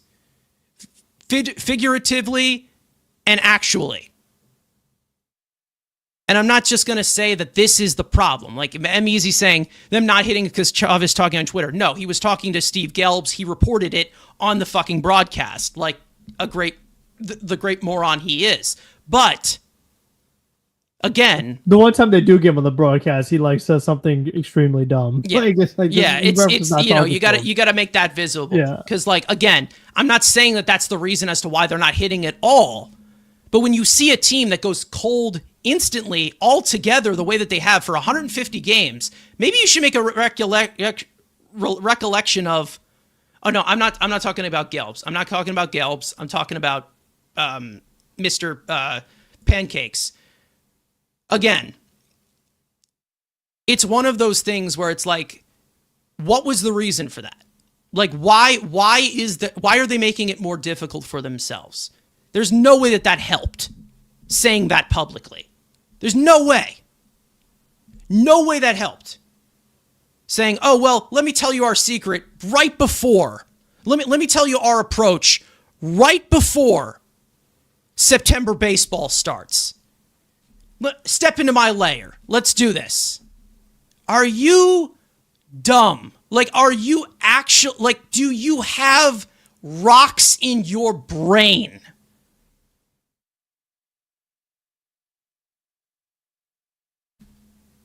It just shows you that this guy just can't shut up. It proves you that this guy can't shut up. Things are just not going to help. It's like when we talk about this pitching staff all year, like the amount of base runners they were giving up, even though they were pitching well, it's not going to help. Like, eventually that's going to break through. Like, there's a difference between being the main bad factor, and there's also a difference between, there's a difference between being the non-factor and then being something that becomes like the bottom of the iceberg here. Like, that's what I'm saying. It's like one of those things that it's like, okay, yeah, you can do that. You can talk your shit all you want, but it's like, does that really help at the end of the day? Does it really help? No. Game for War saying to call Chavez an idiot is an insult to other idiots. Yeah, I mean, he already. I'm sure that he's watching right now. Hi, Eric. I'm sure. I'm sure you are, because he can't. Yeah, he's so insecure that every single performer. He said that on Instagram. Like, after Pete Alonso walked that off, after the team went 1 for 9 with runners in scoring position, he was laughing on everybody on his Instagram story. The nerve of this fucking guy. It's unreal. They went one game where the offense was terrible, hitting approach was terrible, left a bunch of guys up base, and he's laughing. Really? Yeah. Wow. Yeah. This is his type of behavior. That's what I mean. This is what I tried to warn everybody about from day one, of how much of a like unproductive double-edged sword this guy is. But again, we don't have time for that. We don't. And I'm sure we're going to talk a lot about guys like Eric Chavez, even some people saying Jeremy Hefner, all of these coaches. We're going to talk about that, and we're going to talk about the main reason as to why, or for or against keeping them here. But that's more of off-season talk. Now, speaking of pitching, let's get into Sean Manaea for a second. Now, I talked about Sean Manaea last episode of what has been going on this season. It looks like something that we've hinted at before. Frank, you've talked about this a little bit on here. It looks like the Mets on Tuesday, which is tomorrow, there might be a plan for them to stack Clay Holmes and Sean Manaea and move Sean Manaea to the bullpen. Somebody asked earlier on, I don't know if I pinned it or not. Yes, I did. Game for War saying, why send Manaea to the bullpen when Clay Holmes is the only one with relief experience and he's the one who throws less pitches? Which, again, this is one of those things where I understand where you're getting at, but I feel like it's just the more of the rhythm of being a starting pitcher, and they don't want to mess with that. Because Clay Holmes, again, he's a first-time starter. Manaea has been versatile before, and I think that that's the main reason as to why they're looking at it. Also, more of the adjustments from right to left, from left to right, when you're talking about stacking starters on, usually it's a little bit more effective when you go to a lefty in the middle. That's usually just like because of how it's more designed, especially when you're talking about splits with Holmes. So it kind of lines up a little bit better. But again, when it comes to stacking them on top of each other, it makes sense at this point, especially if you're going to look at this from a rotational standpoint. But we've talked about Sean Manaea as to, again, I've said it already. I don't think he should be pitching anymore. For the rest of the year. I feel like we have seen the after effects of what this loose body's in his elbow. And I'm always one to say that you need to baby pitchers these days. You just have to. There's just you have no choice in the matter. But again, we've seen Manaea struggle into the middle innings, and maybe 3 innings in relief is something the best they can get out of him. Does it suck having to talk about a $25 million reliever for the rest of the year? Yes, but for 12 games, laying it out on the line, that's fine, in my opinion. Because, like, again, if you have to stack them again together, it's fine. Try something different, because it seems like, other than these young guys, we're having a difficulty going deep into the game. I don't know how many times you can sit here and just keep calling up Justin Hageman, calling up Huskar Brazaban, calling up all of these guys, and expecting to put yourself in a winning position. It's great to know that they saw it as go time. I'm glad that they gave it a little bit of leeway, because Sean Manaea does deserve the leeway to try and figure it out, but he obviously hasn't. And we're going to have to see him come back next year, back into the rotation, and see what he can do there. But moving him to the bullpen, I think, is the right move right now. If they're going to talk about, what did I say? It was the bone. What was it? The bone chips or the bone spurs or the loose bodies in his elbow or whatever we're calling it. But it seems like that's the biggest problems for pitchers from that certain injury is conditioning. So if you can only get 3 good innings or 2 quality innings out of Manaea, you might as well have it from the bullpen, because you can't just have that where you're just burning out starters and stacking them on. So, Frank, you've said a lot about this before. It seemed to have worked out fairly well when they had Manaea come back in KC as well. I don't think that's going to be completely repeated over and over again, but we'll see. I don't know. I think this is probably the best way to go about it, because, like we have said, between Manaea and Senga, even though there's other factors here of guys who have struggled to go deep into games, the two of them have been liabilities since coming back from the injured list. Both of them. And Montas was the same case, and then he was done. He was moved to the bullpen and then done for the year. So it's been the case for all of the veteran starting pitchers. But yes. I think that overall, like you said, it's important to note that Manaea's first game back was a combination with Clay Holmes going into the All-Star break, Kansas City. Both of them pitched really well in that kind of workload. They lost the game because the offense didn't perform. Surprise, surprise. But both those guys were actually effective on the same day. And it's just like, that was middle of July. We're now middle of September. And, Ricardo makes a great point. Like, might be 2 weeks late, might be 2 months too late. Because, probably. I've talked about this a lot.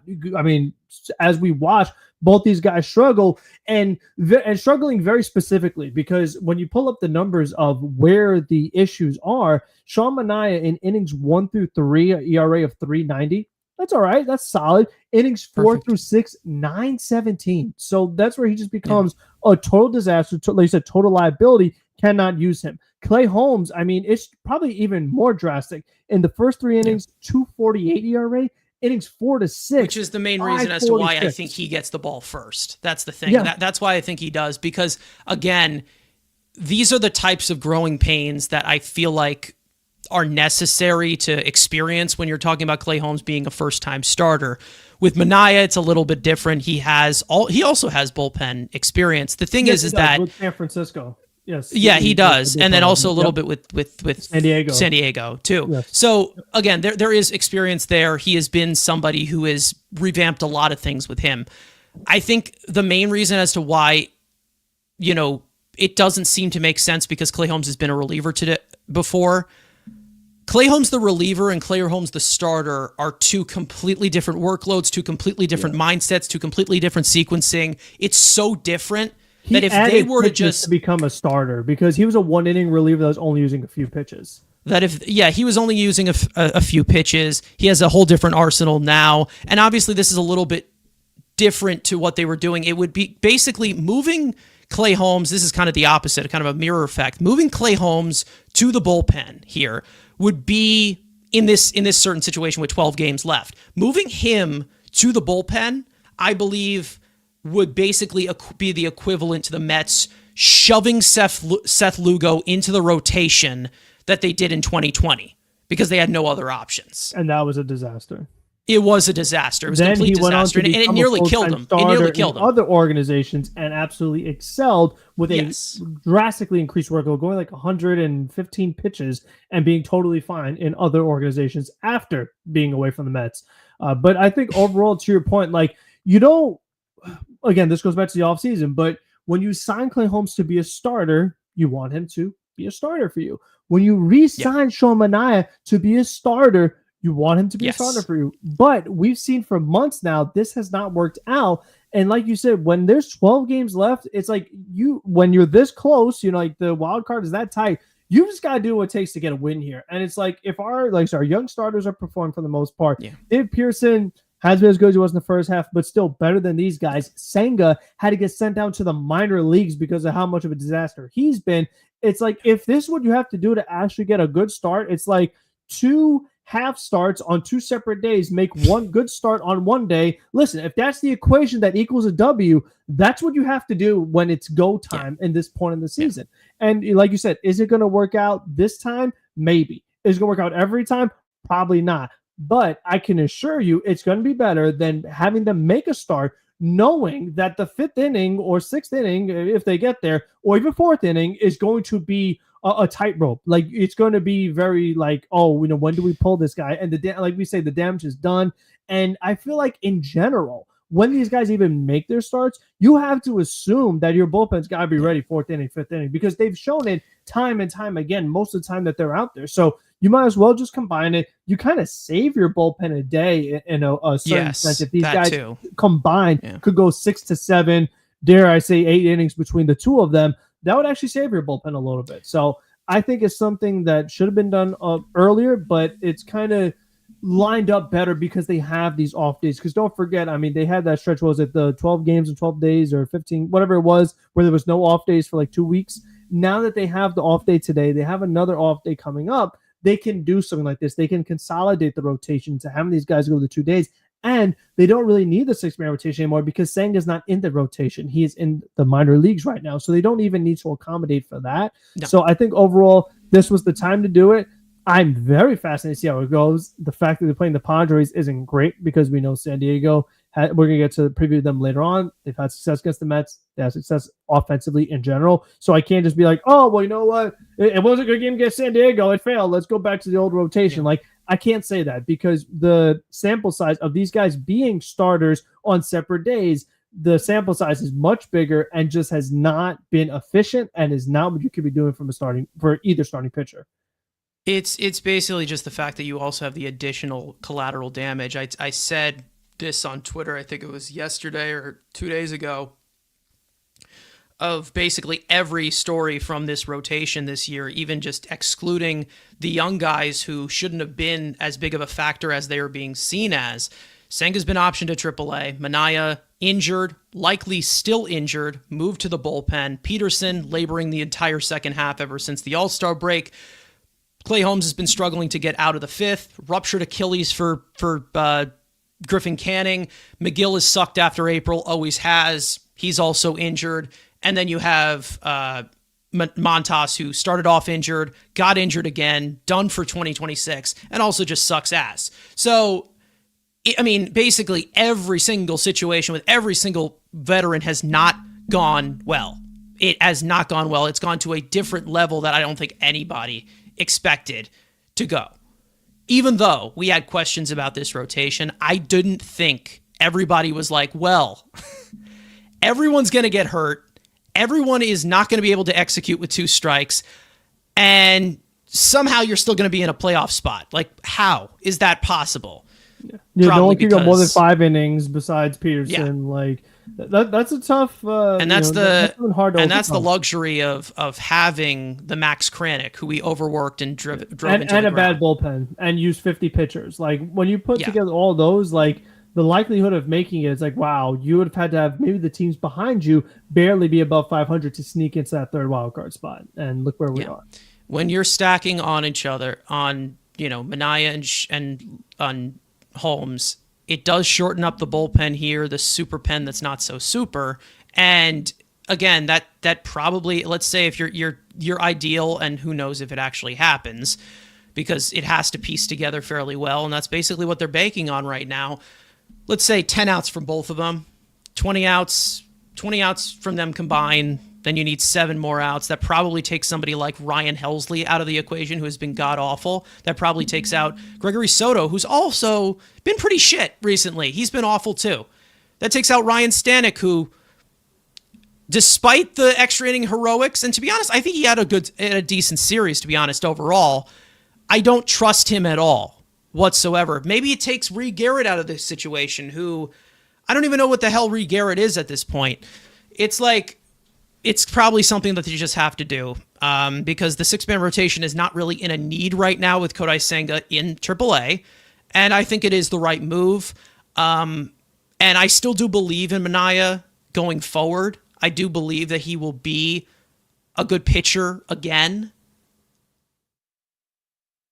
But the problem is, I feel like we're just kind of waiting for the inevitable, because again, the main reason why I feel like they're giving more leeway to this and not just saying, oh, well, Sean Manaea, you also can go down to AAA with Senga too, which I don't think would have happened. But with Manaea, the swing and miss stuff is still there. Like, it's still there. He still has this. It's not like he's completely regressed in that matter. It's the fact that he's just not well conditioned right now, and that has to do a lot with this elbow injury that he experienced while also recovering from another injury that he experienced at the beginning of spring training. So I still have faith that Manaea will be a decent part to this rotation, because I still think it's still there. However, I still think that there's still things that need to be ironed out, and if they still believe Manaea can give it to them in little spurts, it's probably something that they're going to have to do. Return on value does not sound great, but we're not looking at this as an ego boost. There is 12 games left. Balls to the wall. If that is what they think is the right decision to make, stacking Clay Holmes on top of Sean Manaea, go ahead and do it. Go ahead and do it, because this team desperately all year has needed innings. They have needed to piece together the innings. And that is where the saviors of guys like Justin Hagenman and Brandon Waddell come into the mix. Because without them, they'd be in an even worse position. Without them, they probably would be using 70 pitchers instead of 50. And I'm being dead serious with that. Yeah, and that's where you get the bankers and the Ducks and KBO. Like, that's where you really start digging to find some guys. And those seem to be the best moves that the Mets that Stearns made this offseason was Waddell and Hagenman. That's the thing. And to your point, you've gotten way more value out of all of those guys than any of the starting pitchers that he brought in this year, or literally anyone he brought in outside Juan Soto this year. Yeah. But that wasn't him. That was all Steve Cohen. So we can't credit Stearns for that. Steve Cohen is big on the minor league deals. That's where he puts extra attention into. Yeah. So absolutely. I mean, remember that minor league deal last year in Jose Iglesias? That was a big deal. No, that was all Cohen. So it's whatever. Yeah. I think again, I still go into a different realm of this rotation where I'm like, I still don't want to see them spend money on it, because I don't think it's going to work out. But I'm sure that there's going to be pressure to bring in a top flight starter, and then they'll learn their lesson again. But whatever. I still want to see them just develop the pitching, but that's just basically what it is as of right now. But again, different conversation. Speaking of, let's get into the best way to wrap up this series, and that being studs and duds. One player that was good in this series, one that was not. We snapped an 8-game losing streak, like we said, so lollipops and rainbows. But Frank, your stud?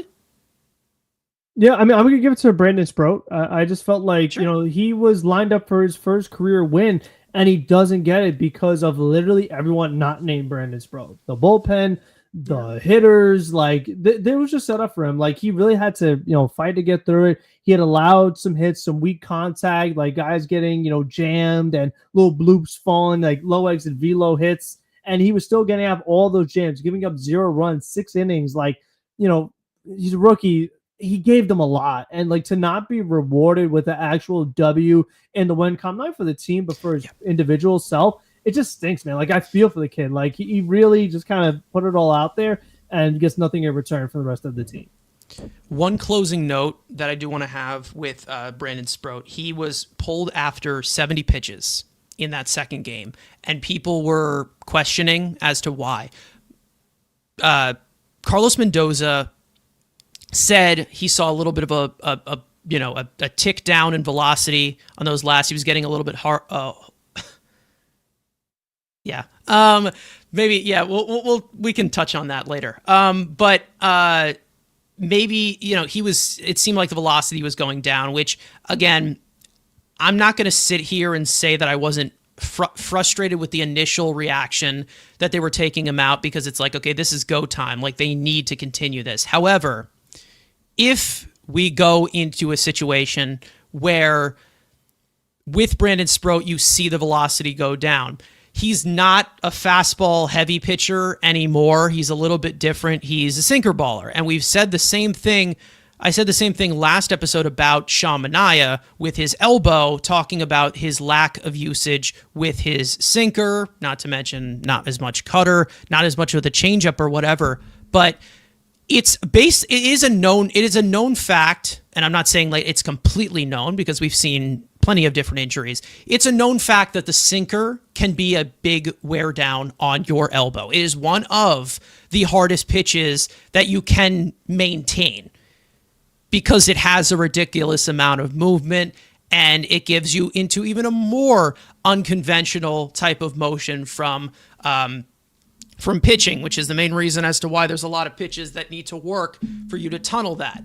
Brandon Sproat's sinker velocity was down. The main reason as to why this is so important and why I'm okay with them just completely cutting it off at 70 pitches. We've talked about this before. We've hinted at it before.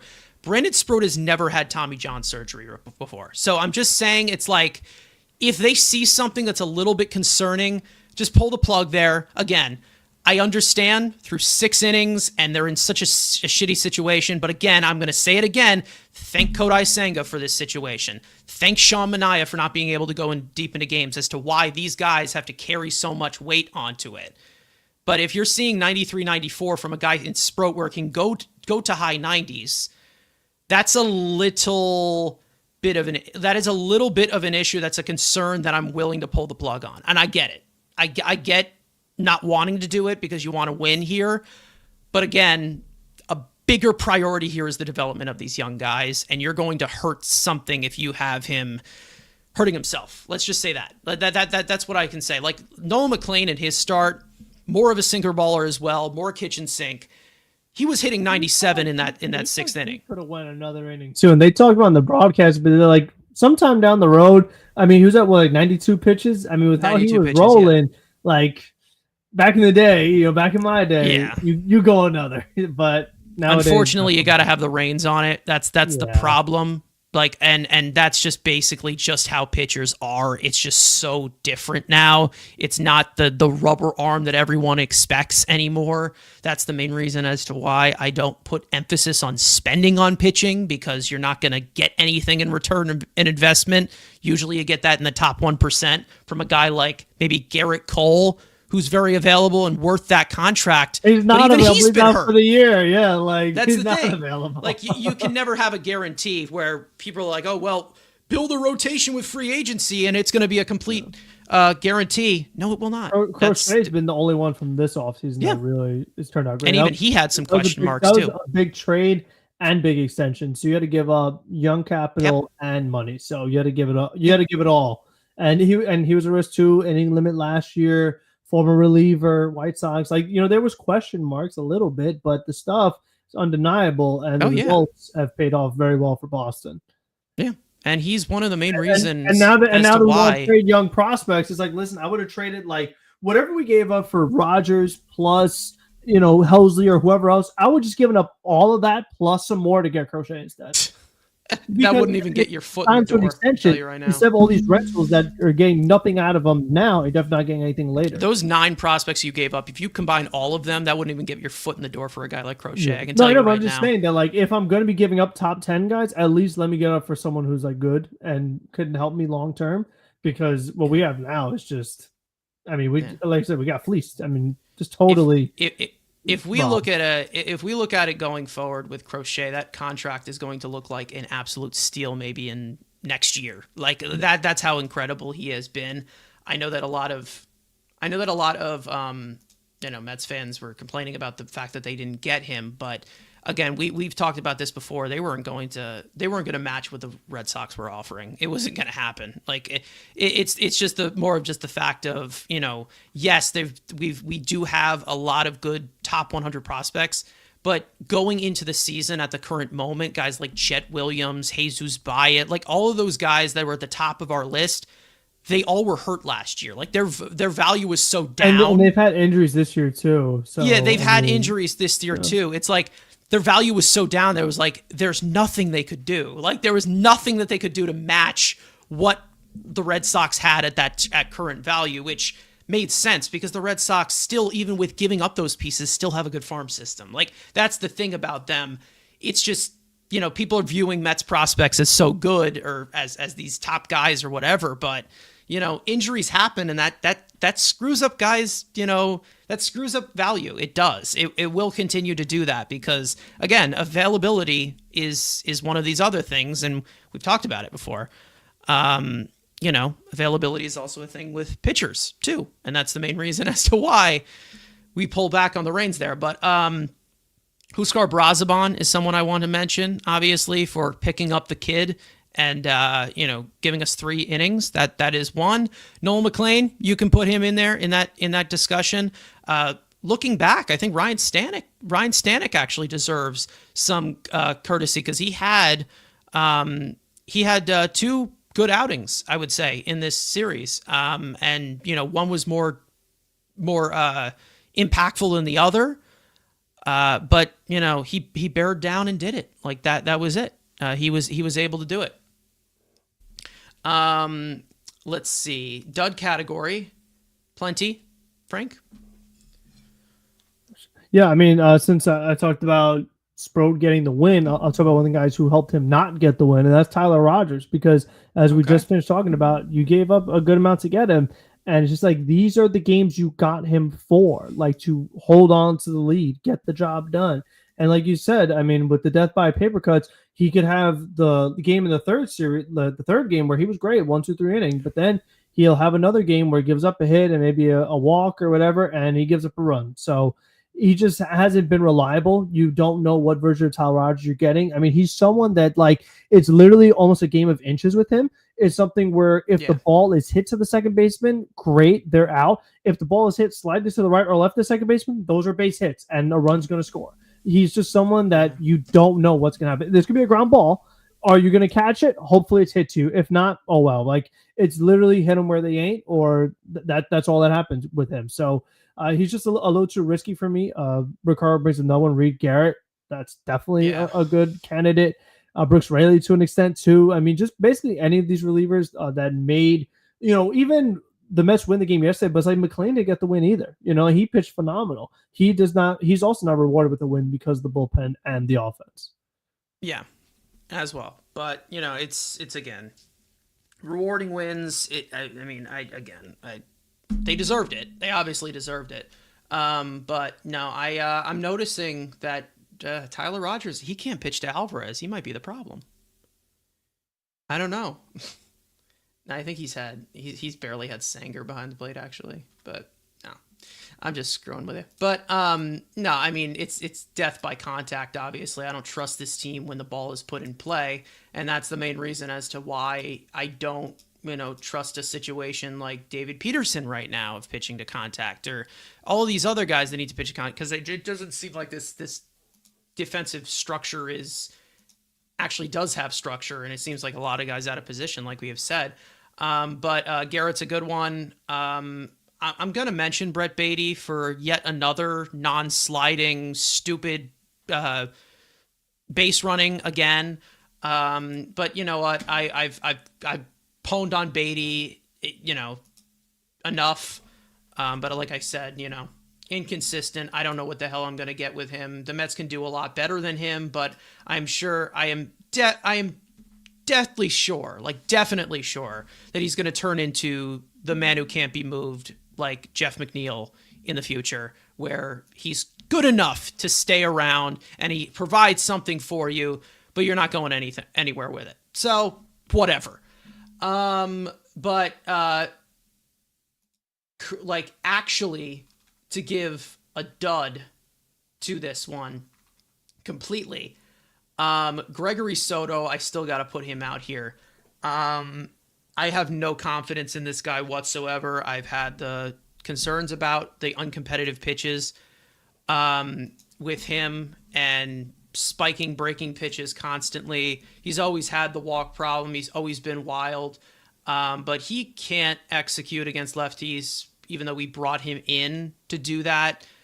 He can't finish anyone off. He has no put away whatsoever. He takes the word back foot slider too literal. He's like, oh, I'm supposed to hit him in the back foot with my slider. Yeah. Sure.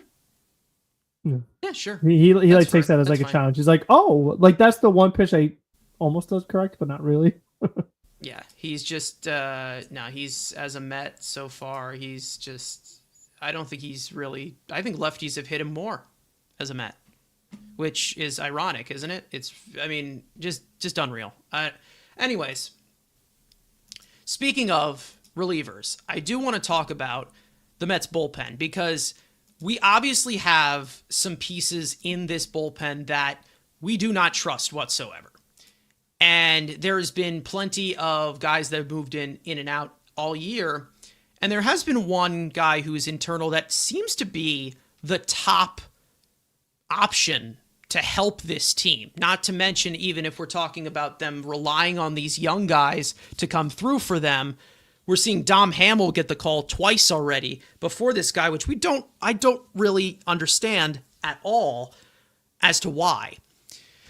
There is a guy in AAA that not many have talked about. We've hinted about him a little bit on here, and that being Dylan Ross, who has been phenomenal all year out of the bullpen as a right-handed reliever. He's pitched in 3 different levels this year, and his best has obviously been his best stretch has been in AAA in the best hitting environment so far. So I do want to do a little bit of a spotlight on Dylan Ross to talk about what we are talking about, to see, if there's a possibility, if he can actually help this team. And obviously we know that there's guys that we would replace plenty of young guys with, but I do want to talk about what we are dealing with, because it kind of goes into an equation of whether it is replacement or can this guy actually help us down the stretch into a come out of nowhere like Danel Nunez, or come out of nowhere like these guys who can help you in these spurts. You have 12 games left, but I do want to talk a little bit about Dylan Ross because it seems like we're getting a complete overshadow, and I'm really starting to wonder as to why. Now, this is a from-the-top type of pitcher, okay? This is an over-the-top 75-degree arm angle from a 7-foot extension, which can give you a ridiculous amount of perceived velocity, which has been able to be one of the things that he's done well with his four-seam that has touched 102, 103 before in his so far major league career. But one of his biggest weapons is actually a splitter, which is a plus splitter, which was actually graded a little bit higher.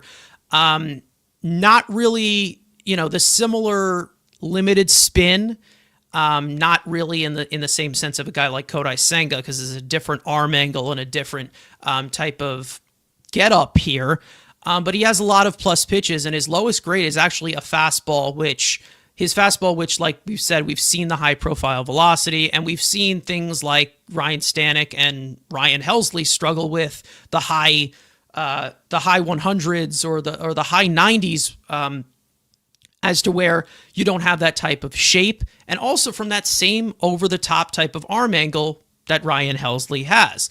He is 6'5", 251 pounds, big dude, 25 years of age, came out of the University of Georgia. He was a 13th round pick by the Mets back in 2022.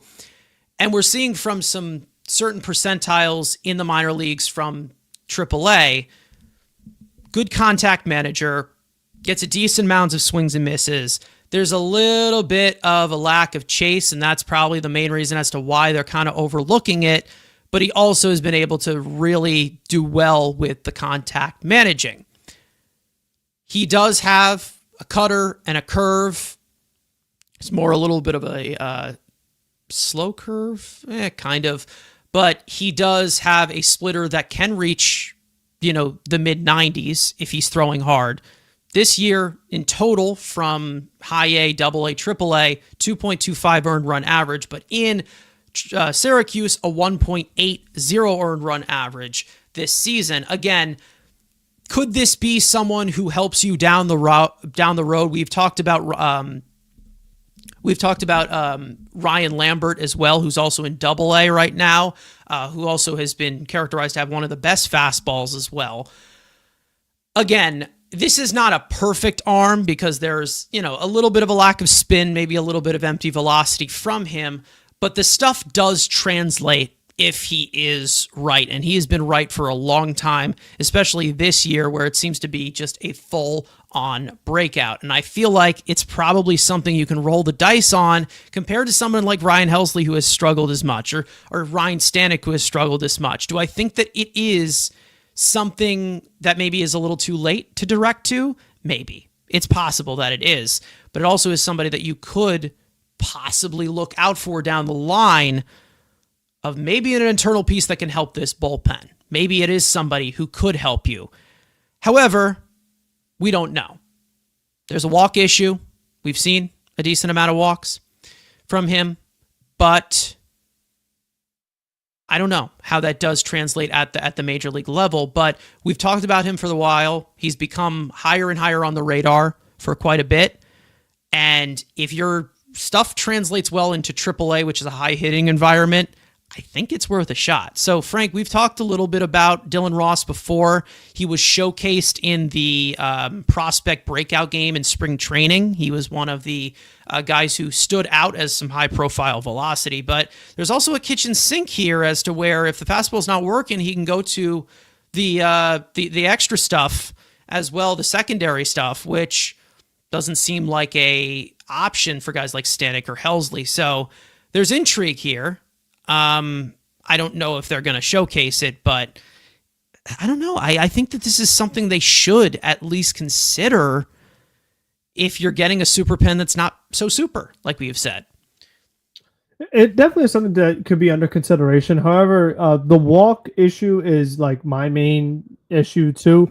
Yeah, and the reason why is because like we talk about, okay, what does a player do in a vacuum? Like, okay, you gave us the graphic, you showed us his stats. Okay, now the next thing we have to do is we have to take that and then we have to put it into the Mets coaching staff and say, well, what does this with this equal? A walk problem. Now give it Jeremy Hefner. I'm afraid of what comes next. You know what I mean? Yeah. Like, it's just something where if that doesn't get corrected in the minors, I don't think it's going to get corrected in the majors just based off of what we see Probably all the not, time, no. multiple years in a row. Like, it's something that can be an issue. And when you have a walk issue and you're a major league reliever, you become kind of niche. Like, you got to come in when the bases are empty. You know, you can't be going up against guys who are very patient hitters. You know what I mean? Like, it just seems like you got to, and we talk about if you're going to be in a major league bullpen, you need to be able to do multiple things. And I feel like with that kind of skill set, despite how great the stuff is, when you do have a walk problem, it kind of changes things a little bit. It's like, okay, can't come in with men on base. It's going to be hard for him to match up well with a team that's super patient, that draws a lot of walks, like the Dodgers. Like, you know, it would just be kind of tough to find a spot for him. But what I will say, though, is that, like you mentioned, seeing how many pitchers the Mets have used this year and seeing who is out there right now, a majority of the time, whether it is Reed Garrett or the not super bullpen or whoever else, you can make the case that based off what this guy has done, and he's been so good that he's been in that many different minor league levels. He just keeps leveling up as the year progresses, and he's at the next level up is the major leagues. You can make a case that he would be a better option for the Mets than a lot of the guys that they have trotting out there far too often. So I'm not totally opposed to it, But I do think that there is some red flags that of some fit issues that with Yeah. this current coaching staff that you still have to be a little careful if you were to call him up. It's not just, oh, he's here, he has great stuff, we can just plug him in, say roll, high leverage, 102, go out there and get it done. Yeah. It's not as simple Which as is not that, the regular. so, Which is not the regular. He's so 97, 98 regularly. Yeah. And then he can reach that if you wanted to empty the tank. But the one thing that I think is the redeeming quality as to if he does have the walk problems, obviously, is the fact that he's still able to miss bats at a very efficient pace.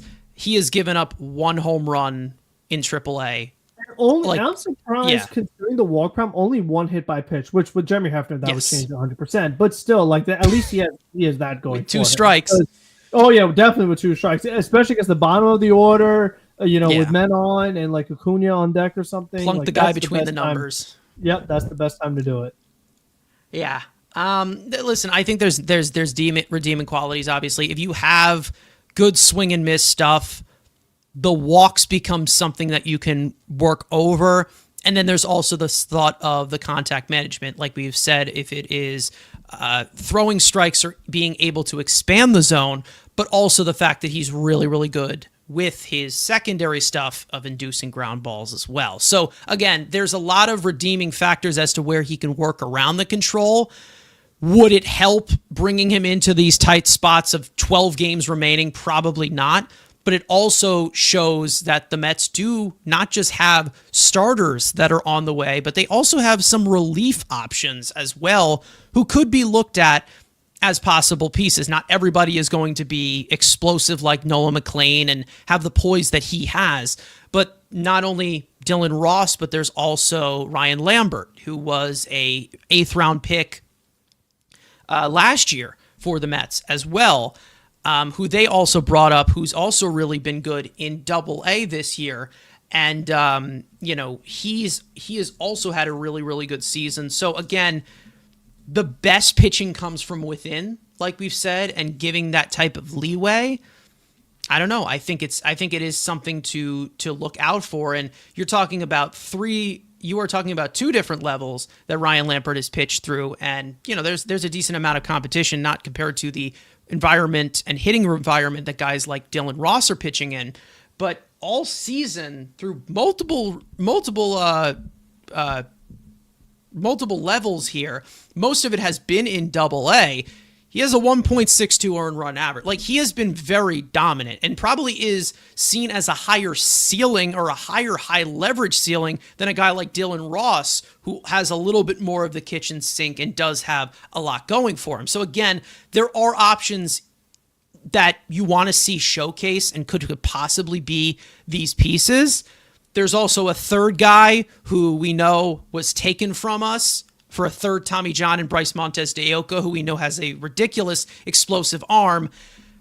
These guys are a little bit more of repeatable motions, not as much because Dylan Ross comes from a huge, ridiculous high arm angle. But again, there's these other options where guys like with Ricardo in the chat saying, "Do you want Reed Garrett on the mound?" I don't think I do. Do you want Ryan Stanek on the mound? Do you want these guys? I don't think I do. I think I've seen enough to realize what is going to happen, what is actually going to happen. So it's not like we're talking about, relief pitchers that are relief pitchers and, you never know what you're going to get. You always know that. But when the stuff plays, the stuff plays. And it's like, if you have a young guy that can show you that, that would be awesome. That would be awesome to see.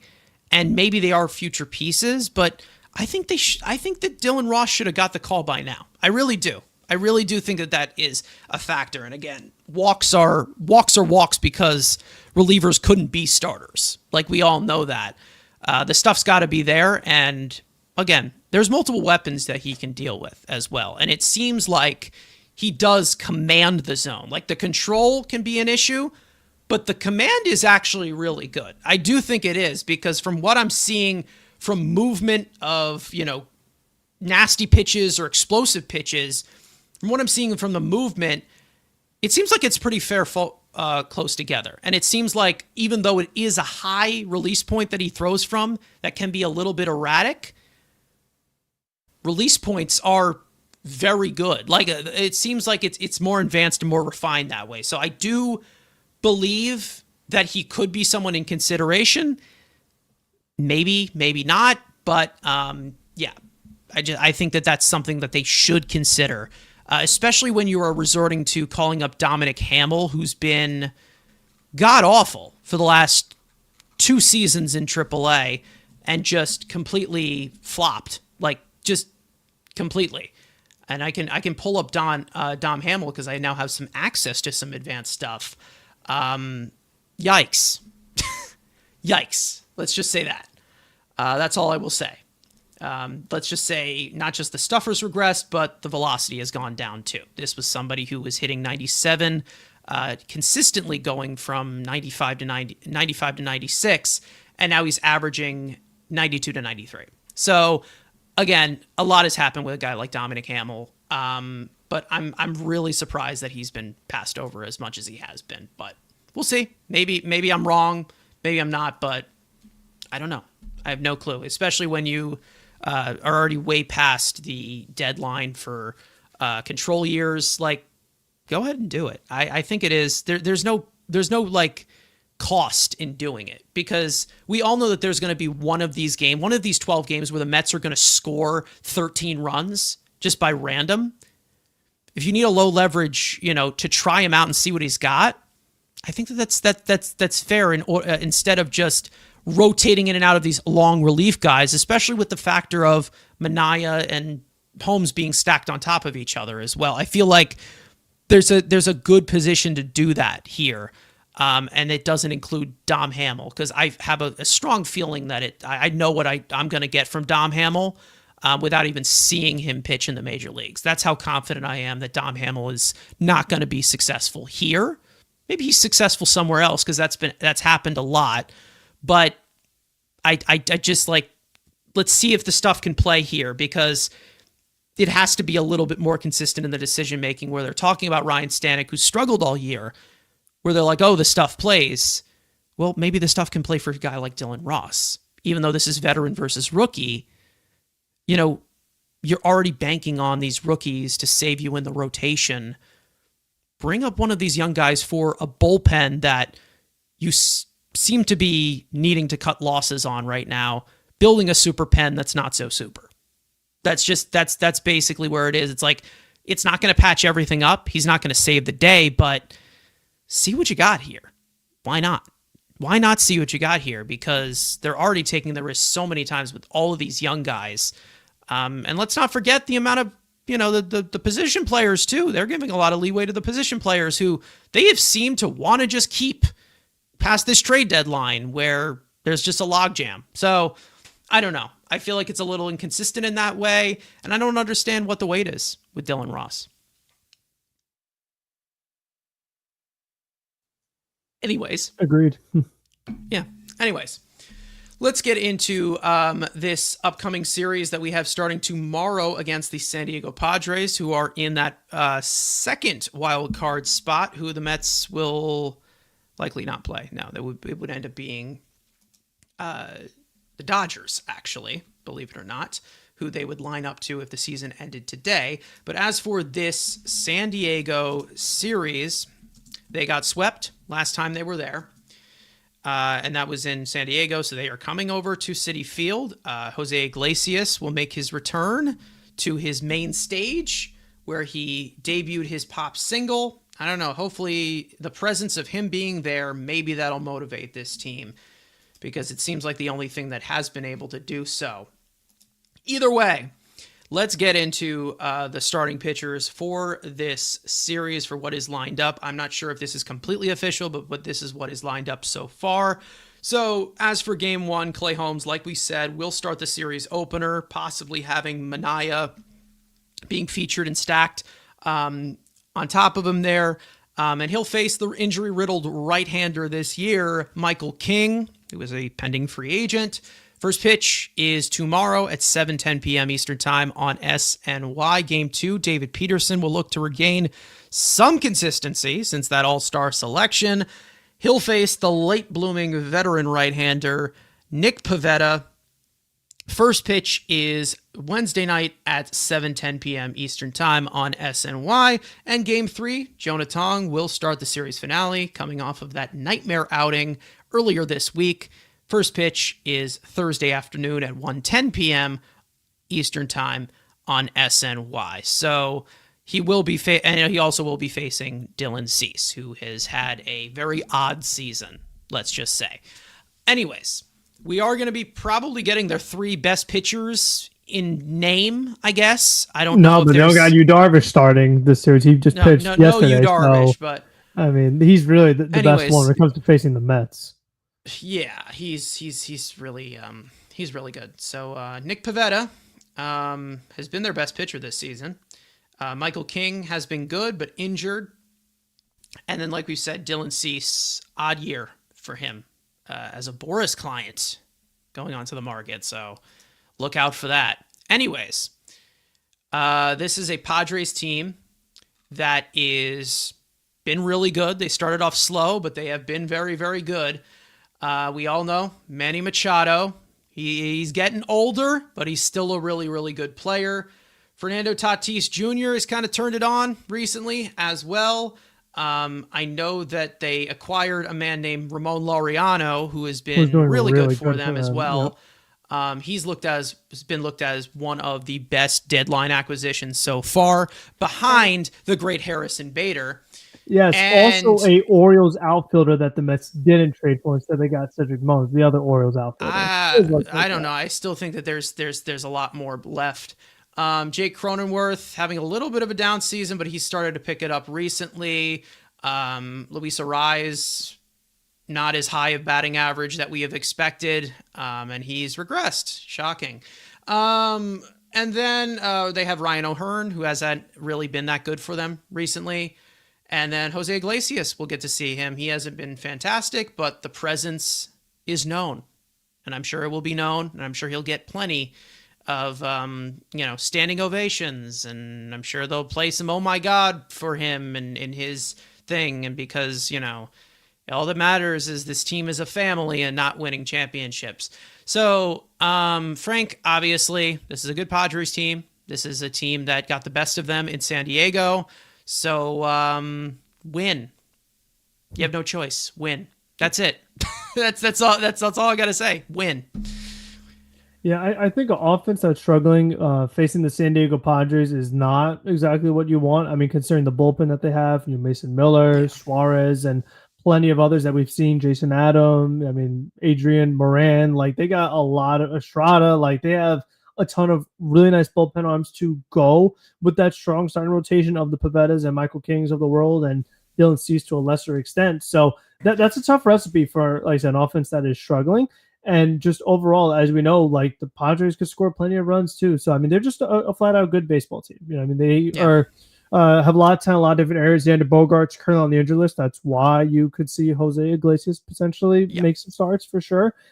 So it's going to be interesting. I mean, no doubt about it. I know they played the Rockies yesterday. Iglesias had a couple hits, couple of RBIs. And with how it's gone with former Mets playing against the Mets this year, I mean, if you are doing some parlays and some betting, I'm not one to do it, but I mean, the chances of Iglesias against the Mets, I'd say pretty high. It just feels like that's the way it's been. And I just feel like with how he's a guy that puts bat on ball, with the way this team defends, the chances are even higher. So that's something to definitely keep an eye out for. I mean, just seeing if he has a little bit of, because he wanted to be a Met. I mean, ultimately, like he did want to come back. It didn't work out. They didn't offer him what the Padres did essentially. So it's something where he's probably going to be motivated, probably showed the Mets that they made a mistake, as if their record right now doesn't show it enough because of the extra stuff, not the stats, but as we mentioned, the leadership, the vibes. I mean, there's no baseball savant circle for vibes and leadership. Team. You mean the soft team that we have? Yeah. Surprisingly. The one time Tommy Pham was right. The one guy that was the one guy that I think destroyed them the most in that series in San Diego, and I don't know if anybody recalls this, it seemed like Elias Diaz was the guy that destroyed them the most. He did, and then the Padres were like, we need to upgrade the catcher position, so they acquired, I think, Fermin is the catcher for the Padres. They have Freddie Fermin, they got him from the Royals, so he's going to be playing shortstop. They had Mason McCoy make a start short yesterday. They had Machado got day off, so Iglesias was playing third. So I know like I said, Cronenworth has played a decent amount of shortstop too. he was playing second base yesterday. So I mean, we'll see. I mean, Arias didn't play, so I mean, who knows? Depending on matchups, maybe against David Peterson, Arias sits, Iglesias starts. Like they can kind of mix and match the lineup, and we can't underestimate Jackson Merrill either. He had a home run yesterday. He bats second in that order. So there's talent up and down across the board, and that's what the Padres. I mean, they were. You know, we talk about the Mets being aggressive at the deadline. Padres were even more aggressive. Like they have invested a lot into that team, and they're like, what, we've invested this much, we got to go all in. They used to have Juan Soto, so there's always that dynamic as well. So they're always a fun matchup for sure. There's a lot of storylines, and it's something that I'm intrigued by because we talked about the deadline. Mets talking about Cease, talking about Michael King. You're going to face both of them, and it seems like based off of injury and performance, it ended up being the right decision not to get them this year, but we'll see how they do.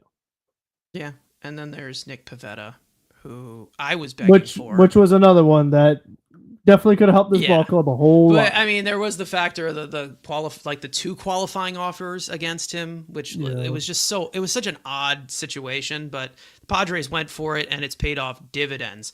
But again, this is a star-studded team. They have a lot more depth than they usually do on a typical day, and that was the main reason as to why that team was so inconsistent and wasn't doing as much. But they're gonna have to face teams like this in the postseason if they want to be postseason bound. And this is the team that basically kicked your ass. What was it, 3 years ago in that wildcard round? Obviously, it's a little bit different of a team compared to what it was, but still got some talent. They still have a lot, and they've added a lot since then. So again, it's definitely a team that is going to be possibly on your heels that you might run into if you're continuing to go into the postseason. Hopefully, I'm hoping that they get to a point where they're playing a Padres team, or they're getting to a point where they're playing another team or whatever. But again, they're going to have to play these games, and they're going to have to play them well in order to get there. So we'll see what happens. But this is a good Padres team. Obviously, to finish it up here, Frank, players to watch, players you're putting a spotlight on the Mets side, whether it's statistics or not. What do you think? I mean, a lot of guys for sure. I mean, Pete Alonso, he had the home run drought. He had the walk-off yesterday. How do you build off of it? A lot of people in the chat talking about Brandon Nimmo. Like, we need to see him step up. Yeah. He's in the middle of the order, so he needs to be a more consistent factor. I felt that McNeil didn't have his best series. He's someone I'm watching. So a lot of like those guys we talk about, like the core are the main guys for me as far as like these veterans, especially if we're talking about like, well, what's the future hold? Like, are we keeping Pete Alonso long-term? Do we play McNeil that last year? What do you do with Nimmo? He has a few years left on this deal. So as we know, like these important games, they have to show that they warrant staying as part of the team, showing that they are not part of the problem. So I'm really watching those three homegrown guys, the veteran homegrown players, so to speak. I mean, underlying wise, and to be honest, it's kind of changed over time. I'm pointing to David Peterson. Like, I'm seeing him. I know he's better than this, and whether we've talked about, him in these certain situations. I mean, obviously he's still been able to pitch fairly well to volume since that All-Star break, but he just has not been his best. And I know he's a lot better than this. So again, do what he usually does. And try to go deep into the game, because it's just recently it just seems like a mail-in. That's basically what it's been looking like for David Peterson. And then also on the offensive side, I am actually going to talk about and point it to Francisco Alvarez, because Francisco Alvarez, if I do, he has had quite a few fun times against this Padres team. If I do recall, he's had a decent career against them. I don't know if that's completely true, and I can probably look to it. But also the fact of I'm also going to be looking about the battery with Francisco Alvarez of these veterans, and is this a factor? I don't know if it is a factor of the certain consistency. But we want to see, obviously, the pitching come through a lot better. That is not a rookie who's inexperienced. So that would be cool. We are getting the veteran slice of this rotation, Holmes and Peterson, and then you have Tong for the season finale. Series finale. Do not put Tong in another position where they desperately need to win the game. Please, at one point, do not put him in a position where you lose the two and, Holmes and Peterson both mail it in and both have awful starts. Don't put more pressure on a kid coming off of a 2/3 of an inning performance than you already are putting on him. That's all I ask. Step up somehow. If that includes Clay Holmes just giving me 5 innings, that's fine. David Peterson, I'm looking for a little bit more. Set the tone, please. Just set the tone. Be the veterans that we expect you to be. We're not asking you to set the world on fire. Keep us in the ball game. That's all we ask. Just keep us in the ball game. Because if you do, then we'll have a better chance at winning. That'd be awesome. Bullpen, crapshoot at this point. I don't even know what to say anymore. But if there's any other, or just crap, if there's any other things that you want to add going into this series, because it's win now. Just win. That's it. You got to win. That's it. Yeah. Nothing else. Only a few games left. Like, you got to win. Yeah. 12 games remaining. 4 series to go.